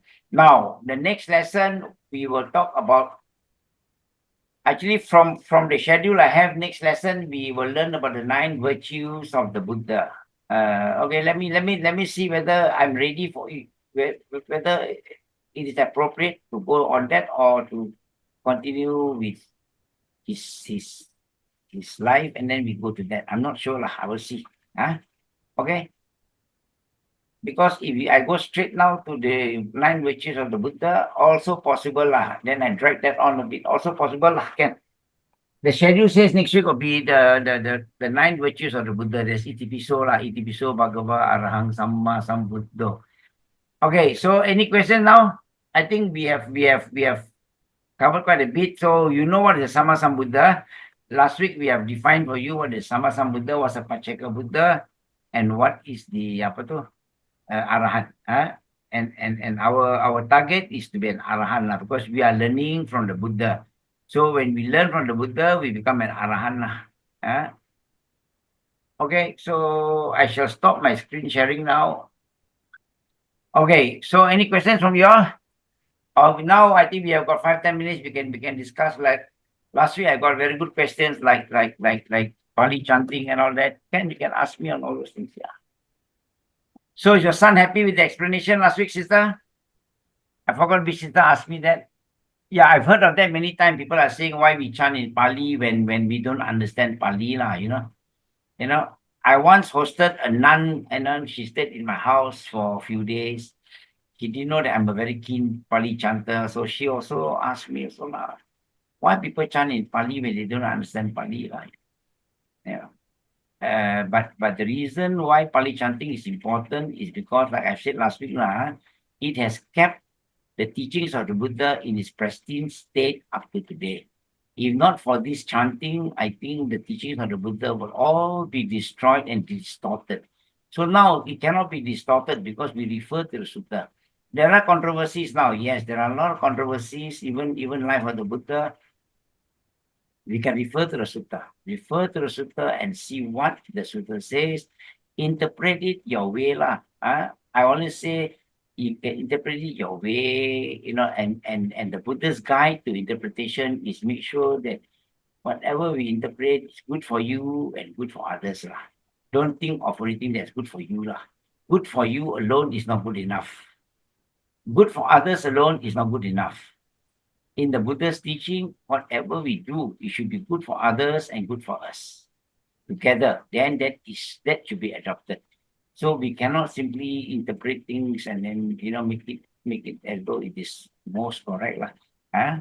So life of the Buddha is very interesting, whereby when you finish this, then maybe we can revisit some of the controversies lah. But we have to finish this course first to understand lah. We have to understand the life of the Buddha lah. Okay. So any questions? Brother Tan, Yep. is the life of the Buddha really important to know? Yes. Life of the Buddha is important because this is where eventually we will know why the Buddha chose to teach this way. Why the Buddha chose to go that way. Okay. You know what I mean? If you do not know the life of the Buddha, for instance, you see, now, if we know the life of the Buddha, that means we know historical Buddhism now. We must know historical Buddhism now.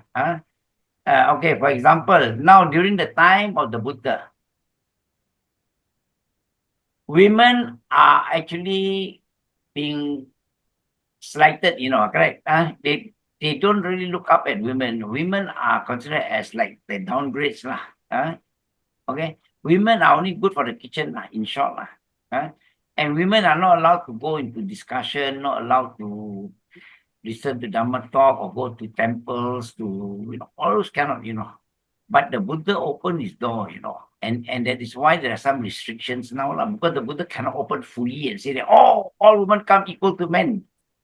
Be difficult lah. So if we know the life, if we know historically that during the time of the Buddha, women have no opportunity at all to be ordained. But the Buddha went against the flow. The Buddha opened the doors for women to be ordained.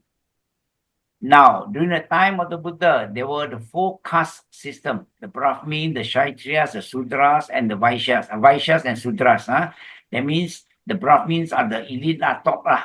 Kshatriyas are the rulers and the Vaishyas are the merchants, and the Sudras are the low caste. Now, the Sudras cannot listen to Dhamma. If they catch you listening or repeating the Dhamma, they cut off your tongue, The Vaishyas are the merchants. They can participate in the prayers. They can only give money, top up, and give contribution and just listen only. Okay.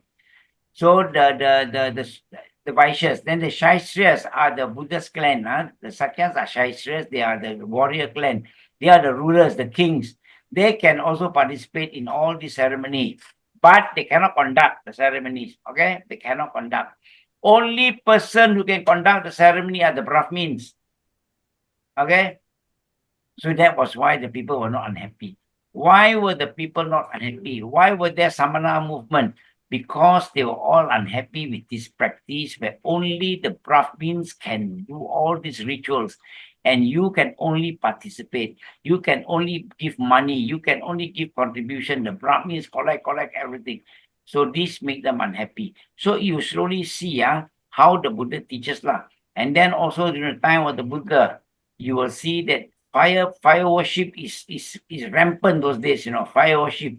We'll come to that in one of our class. Fire worship is rampant. People worship in fire, correct? And then see, so the Buddha has got to change these people, and how does the Buddha do it? So that's why we see that the Buddha's teaching are very slow and very tactful. The Buddha uses a lot of similes, a lot of metaphors to make sure people understand his teachings well. So that is the life of the Buddha. So there are many things I must prepare for you the list of things that maybe you'll discuss with maybe later we take 10 minutes to talk about this. But brother, it's his teachings that are important, right? We have to know his teachings more than or rather we have to understand and practice his teaching rather than to remember his life, right? Am I correct? Can I just add on something? Usually, right, how do we respect a person, right? Or that, humans are generally for us, right? When we respect a person, we generally respect the person because of something they have done, right?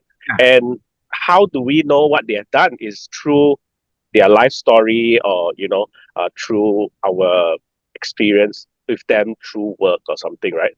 But Yeah. then the Buddha passed away already, right?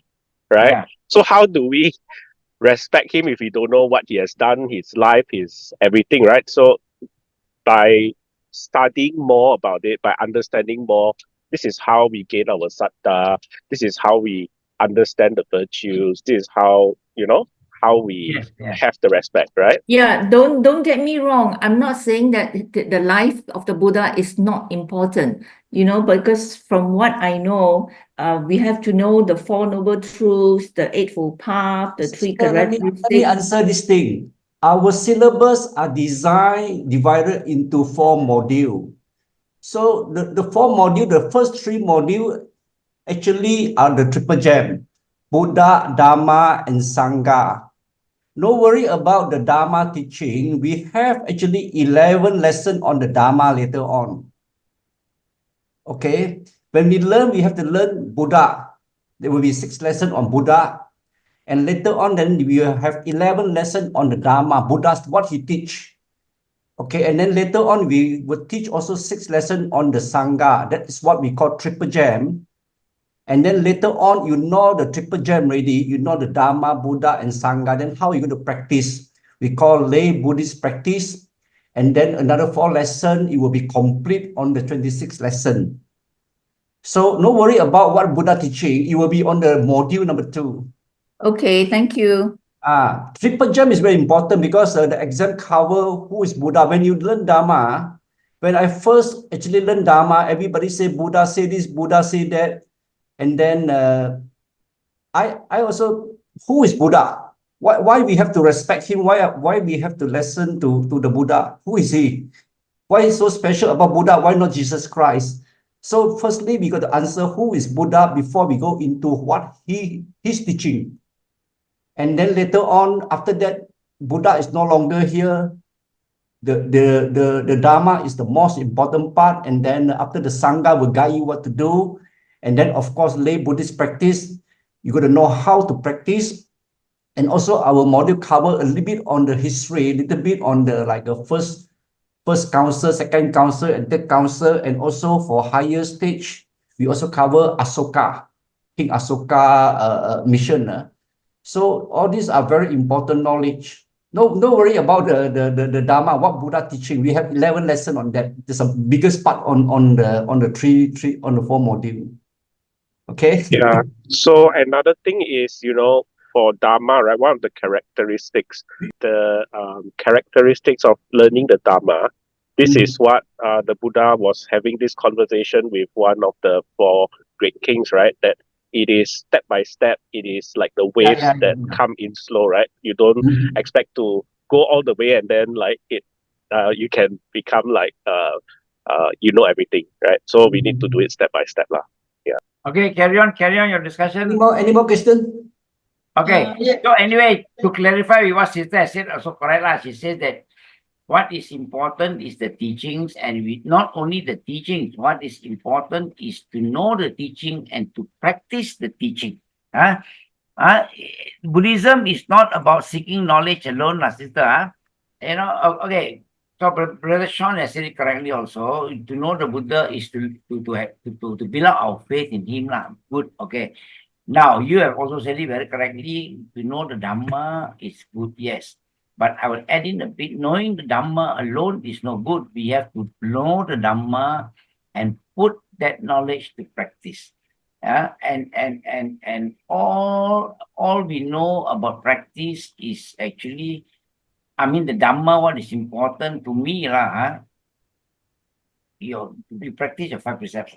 If we know our 5 precepts, we all know, we all know the 5 precepts very well. Then in Buddhist, we say we don't kill, we abstain. No, not don't kill, we abstain from killing, we abstain from stealing, we abstain from sexual misconduct, we abstain from telling lies, we abstain from intoxicant. Correct?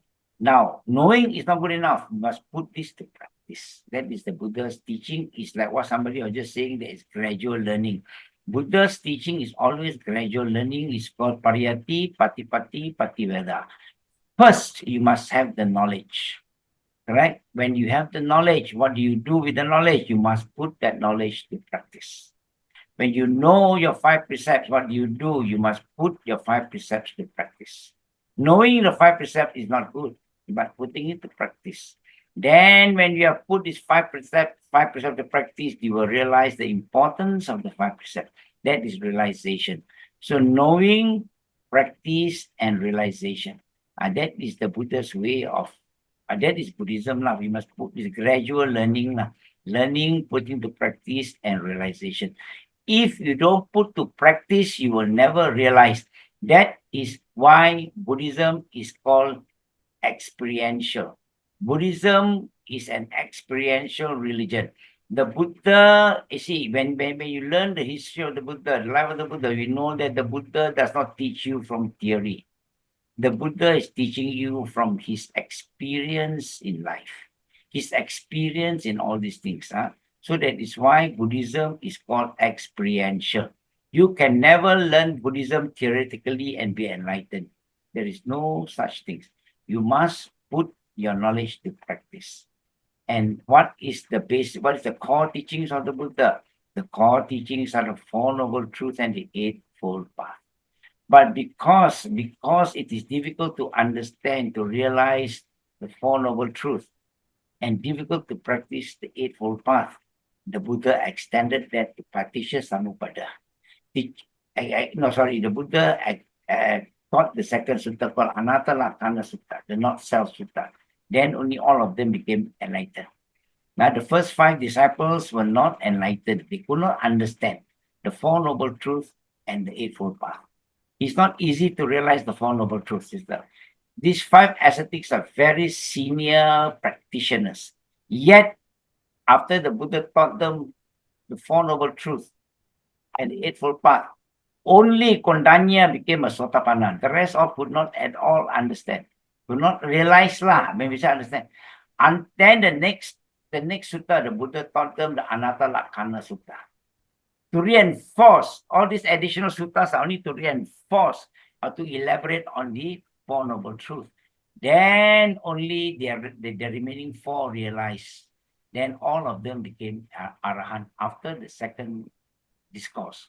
The first discourse, only 1 became the first stage of sainthood. After the second discourse, then all 5 became Arahant. So that is gradual learning. So Four Noble Truths is not basic. I sometimes hear people like to say it's basic. What is basic? That is the core teachings of the Buddha, Just because we fail to realize the Four Noble Truths, the Buddha teaches us a lot of other suttas to make it simpler and simpler and simpler for us to understand. Four Noble Truths is never easy to realize. So that's why the Buddha taught 2,000 suttas to reinforce, to make it simpler for us to understand. Understand what? To realize what? To realize suffering. To realize the law of impermanence. To realize the not self. To realize the law of impermanence, the not self, Okay, sister? I'm sorry that we went to all this. I agree with Tan calling preserve the sutta. Yeah, this is how we are able to access the Buddha's teaching. Okay, yeah. Okay, anybody else want to say anything before we life with the Buddha will demonstrate to you that the Buddha uses a lot of metaphors and similes to teach. And the Buddha's way of teaching is to use metaphors and also so we understand. So we also must learn and we explain to people things to use metaphors and similes if we can. Hello. Yep. John Lee here. Can I ask a question? Yes, please. It's not related to today's teachings, but I see on the Facebook, they post about Buddhist teachings. It's AN 5.177. Yeah. It's about the wrong livelihood for contemplatives. Yeah. Over there, they have a list of a lot of jobs we cannot do. Yeah, so I've been looking around and then it's just like a little summary of it. It doesn't say much about it. Do you have any idea? Okay. For us Buddhists, first rule, remember, the Buddha is not a god and the Buddha cannot and cannot give us commandments lah. The Buddha never give us commandments and say we cannot do this, we cannot do that lah. Okay, now the Buddha's teachings are all about self-restraint and self-practice. Okay, so that's why we say we have the 5 precepts and not the commandments lah. And this is not restrictive lah. Buddha's teachings are not restrictive. It is about self-restraint and practice. Now we say we avoid killing. We don't say we cannot kill, correct? We say we avoid killing. Now, coming back to your question of right and wrong livelihood, again here, we cannot say you cannot do this, you cannot do that, you cannot do this lah, then difficult lah. Correct. Now, right livelihood means we must do a job that is peaceful and beneficial if we can lah to people lah, and we must cari makan in a proper way lah. Okay. Now we have in the teaching they say you cannot be selling guns and drugs and flesh trade and all those things lah. But this brings a lot of unhappiness lah. Correct. If you sell weapons and then you cause a war, correct. So that's why we avoid this kind of job. We cannot say we cannot do, we say we avoid. So also we say flesh trade. We cannot get involved with this kind of flesh trade lah, isn't it? Because it brings a lot of unhappiness to families. So we avoid things like I've said earlier. The guide of Buddhism is to do things that's good for you and good for others. Selling guns may be good for you, very good commission, very good income, but may not be good for the other party. You sell to A party, B party will will suffer. So if we can, we avoid this type of trade. Selling drugs, again, people make a lot of money. Well, what for? You cause suffering onto people. So that's all self-restraint. So when we have an opportunity to do a job that gives us a lot of income, but brings unhappiness to other party, we try to refrain. We cannot say we cannot do lah, we refrain. If somebody is involved in, I know of some agencies who sell all these guns. They've got license from the government to do this trade. What to do? They have to cari makan, what to do? But where possible, we avoid. Now, we also avoid being a butcher, being a fishmonger, being a fisherman. We say we avoid lah. If possible, if you have an alternative opportunity to work, go and work somewhere else lah. Correct. But if that is your livelihood, you have no other choice, you have to look after your family, you have that responsibility, you have to be a butcher, you be a butcher lah, what's the problem? But try to avoid it when you're ready lah, if you can. And in the same time, I know of a lady who was selling chicken rice, okay? Now, she was very successful chicken rice stall, but eventually she became a Buddhist and she doesn't want to sell chicken rice. So she sold what?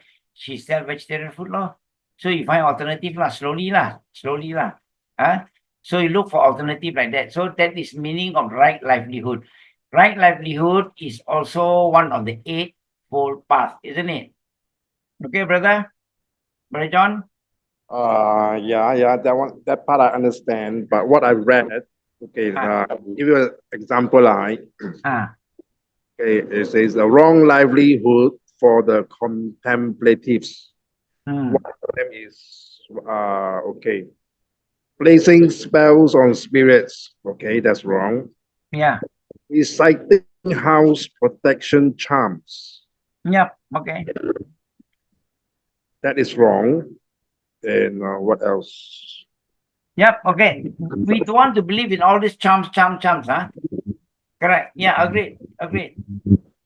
Our chanting is not mumbo jumbo. Our chanting is not a ritual, Our chanting is that we recite the teachings of the Buddha, not for this kind of special protection, special chant, and special and what you say lah. Yes. Okay, carry on, brother. Carry on. Okay, so that's the list of these like the jobs are it's a bit vicious lah. Well, I wouldn't do it, but like the reciting house protection charms. Yeah. Well, I do that on my own house. But you do not do. Okay. Now, okay. What is referred here is people who use this to make money lah. Correct. You know, people sell amulets and all those things lah. This is what it's meant lah. It's not meant for us to do our own chanting lah, brother. No, we can do our own chanting, our own practice lah. But this is not for you to sell amulets and promise them that you buy this amulet, you can win lottery, and you do this, your house, all this, no lah. Yeah, agreed. So, but like these amulets is very common nowadays. Okay, even what you say. One more thing that I've seen here is, giving protective charms. Okay.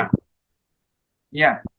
So there's a lot of things that I think I took for granted, but it's kind of not to do it. Sometimes I'm a bit confused lah. Like in my job line, right? I sell cars. Yeah. I have to sweet talk the customer, right? I have undercut my competitors to get the business. Yeah. Like sometimes it's a bit, I cannot walk the straight way, jalan terus. If I be honest with the customer, I lose the sales. I did that before. And then I changed strategy. I lied to the customer. I got the sales. When I'm honest with the customer, I don't get the sales. Like example, it says, when can I get the car? Or I really don't know, maybe 3 months, 4 months, customer go away. Yeah. So same situation, another customer asked me, when can I get the car? Oh, 2 weeks when the car arrives, whereas I know the car is not going to be here 3 months. After the car will be here after 3 months.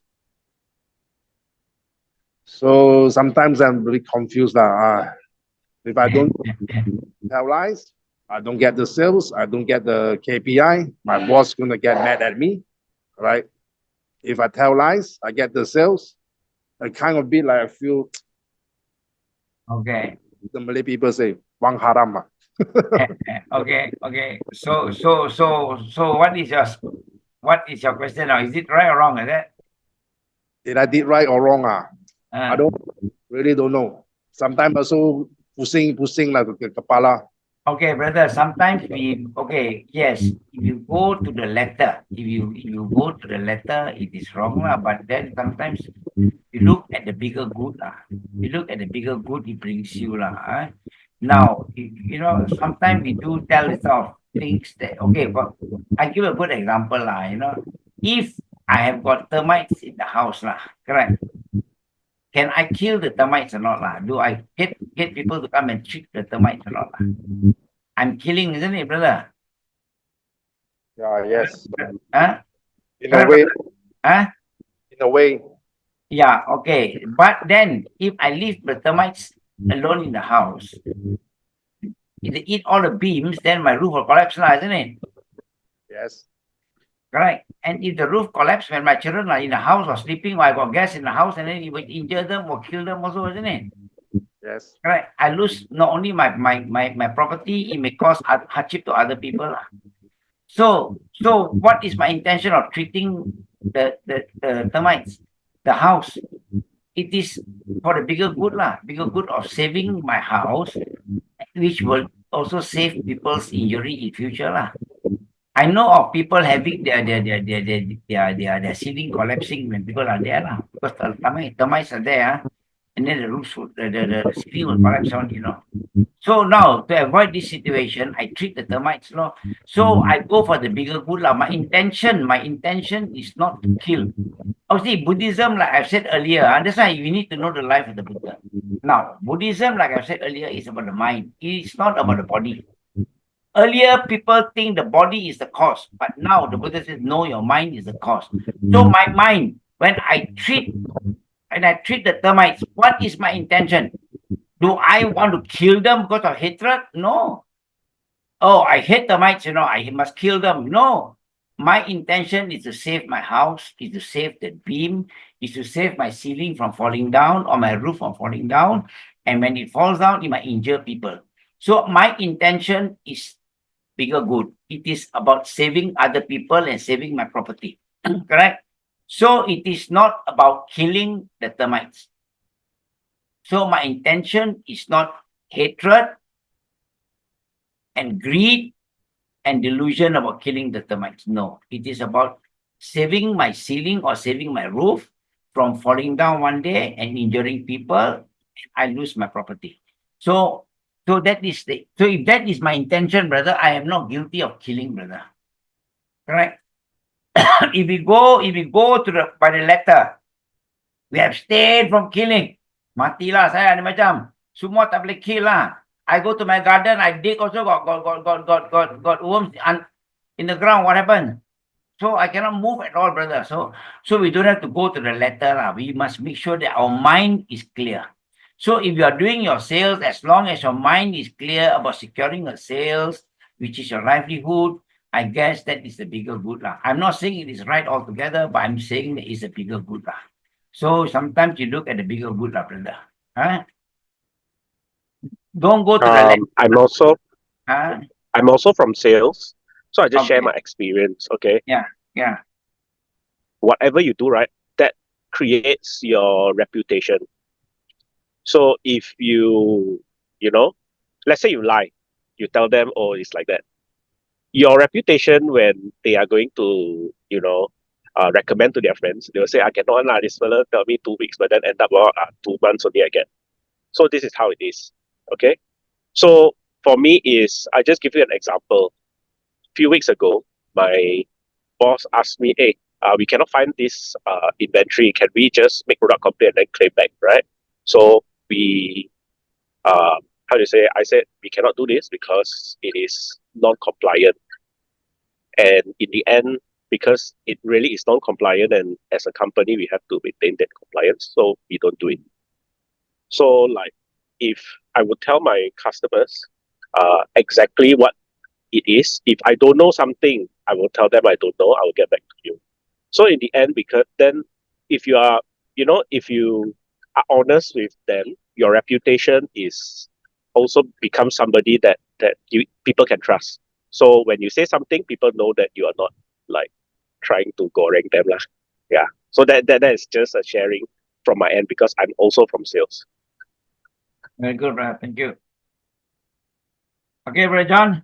Anybody else? We can have an open discussion lah. Doesn't mean that the opinion shared is always correct lah. It's just an opinion that we in the end, we bear our own karma. So, we can do it, we can choose to, we can choose not to. But in the end, that is our inheritance, right? So it follows us like a shadow. Yeah, very good. Yeah, okay. Then tama pada twin verses. Good. So, Sister Roseanne from Malacca, anything you have anything to say?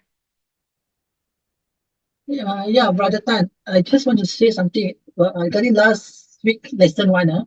I find that when you're talking about how a Buddha is born and all these things, then you quoted some sutta like the Mahapadana Sutta. Yeah. I think it's quite good because I went through the sutta I read, so it's sort of like support whatever that we are learning, you see. So I find it's very, very good.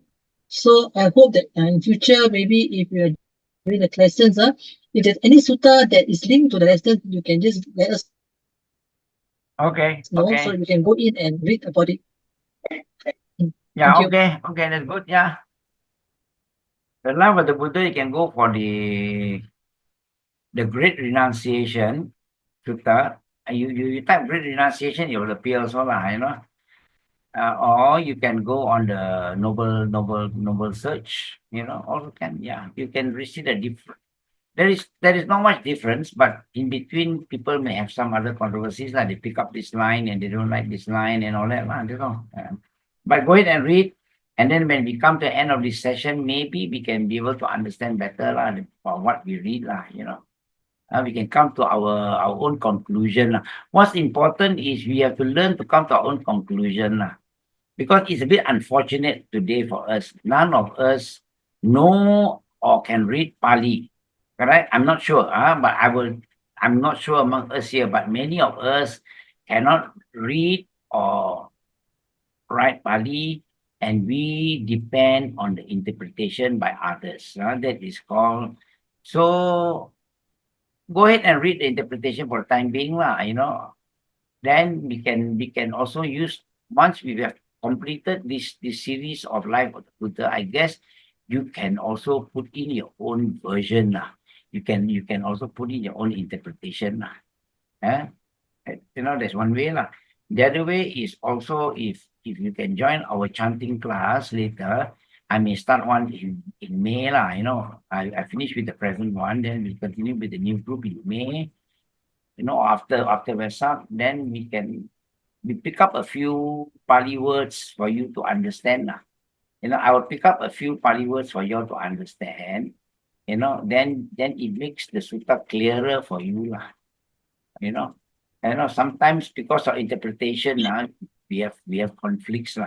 Because people interpret differently, different words, So, but when we know the sutta, we can interpret on our own actually. Come to our own conclusion, and the guideline is simple. Whatever you want to conclude, make sure it's good for you and good for others. Not only good for you, and not good for and detrimental to others. No, then that is wrong. Make sure it's good for you and good for others. That should be our guide as Buddhists. Whatever we do, we make sure it's good for us and good for others. Correct. Thank you, Brother Tan. Okay, if there's nothing else, I think we can call it a day now. We have taken half an hour. Wow. So thank you again, Brother T, for coordinating this session, and thank you everybody for joining us.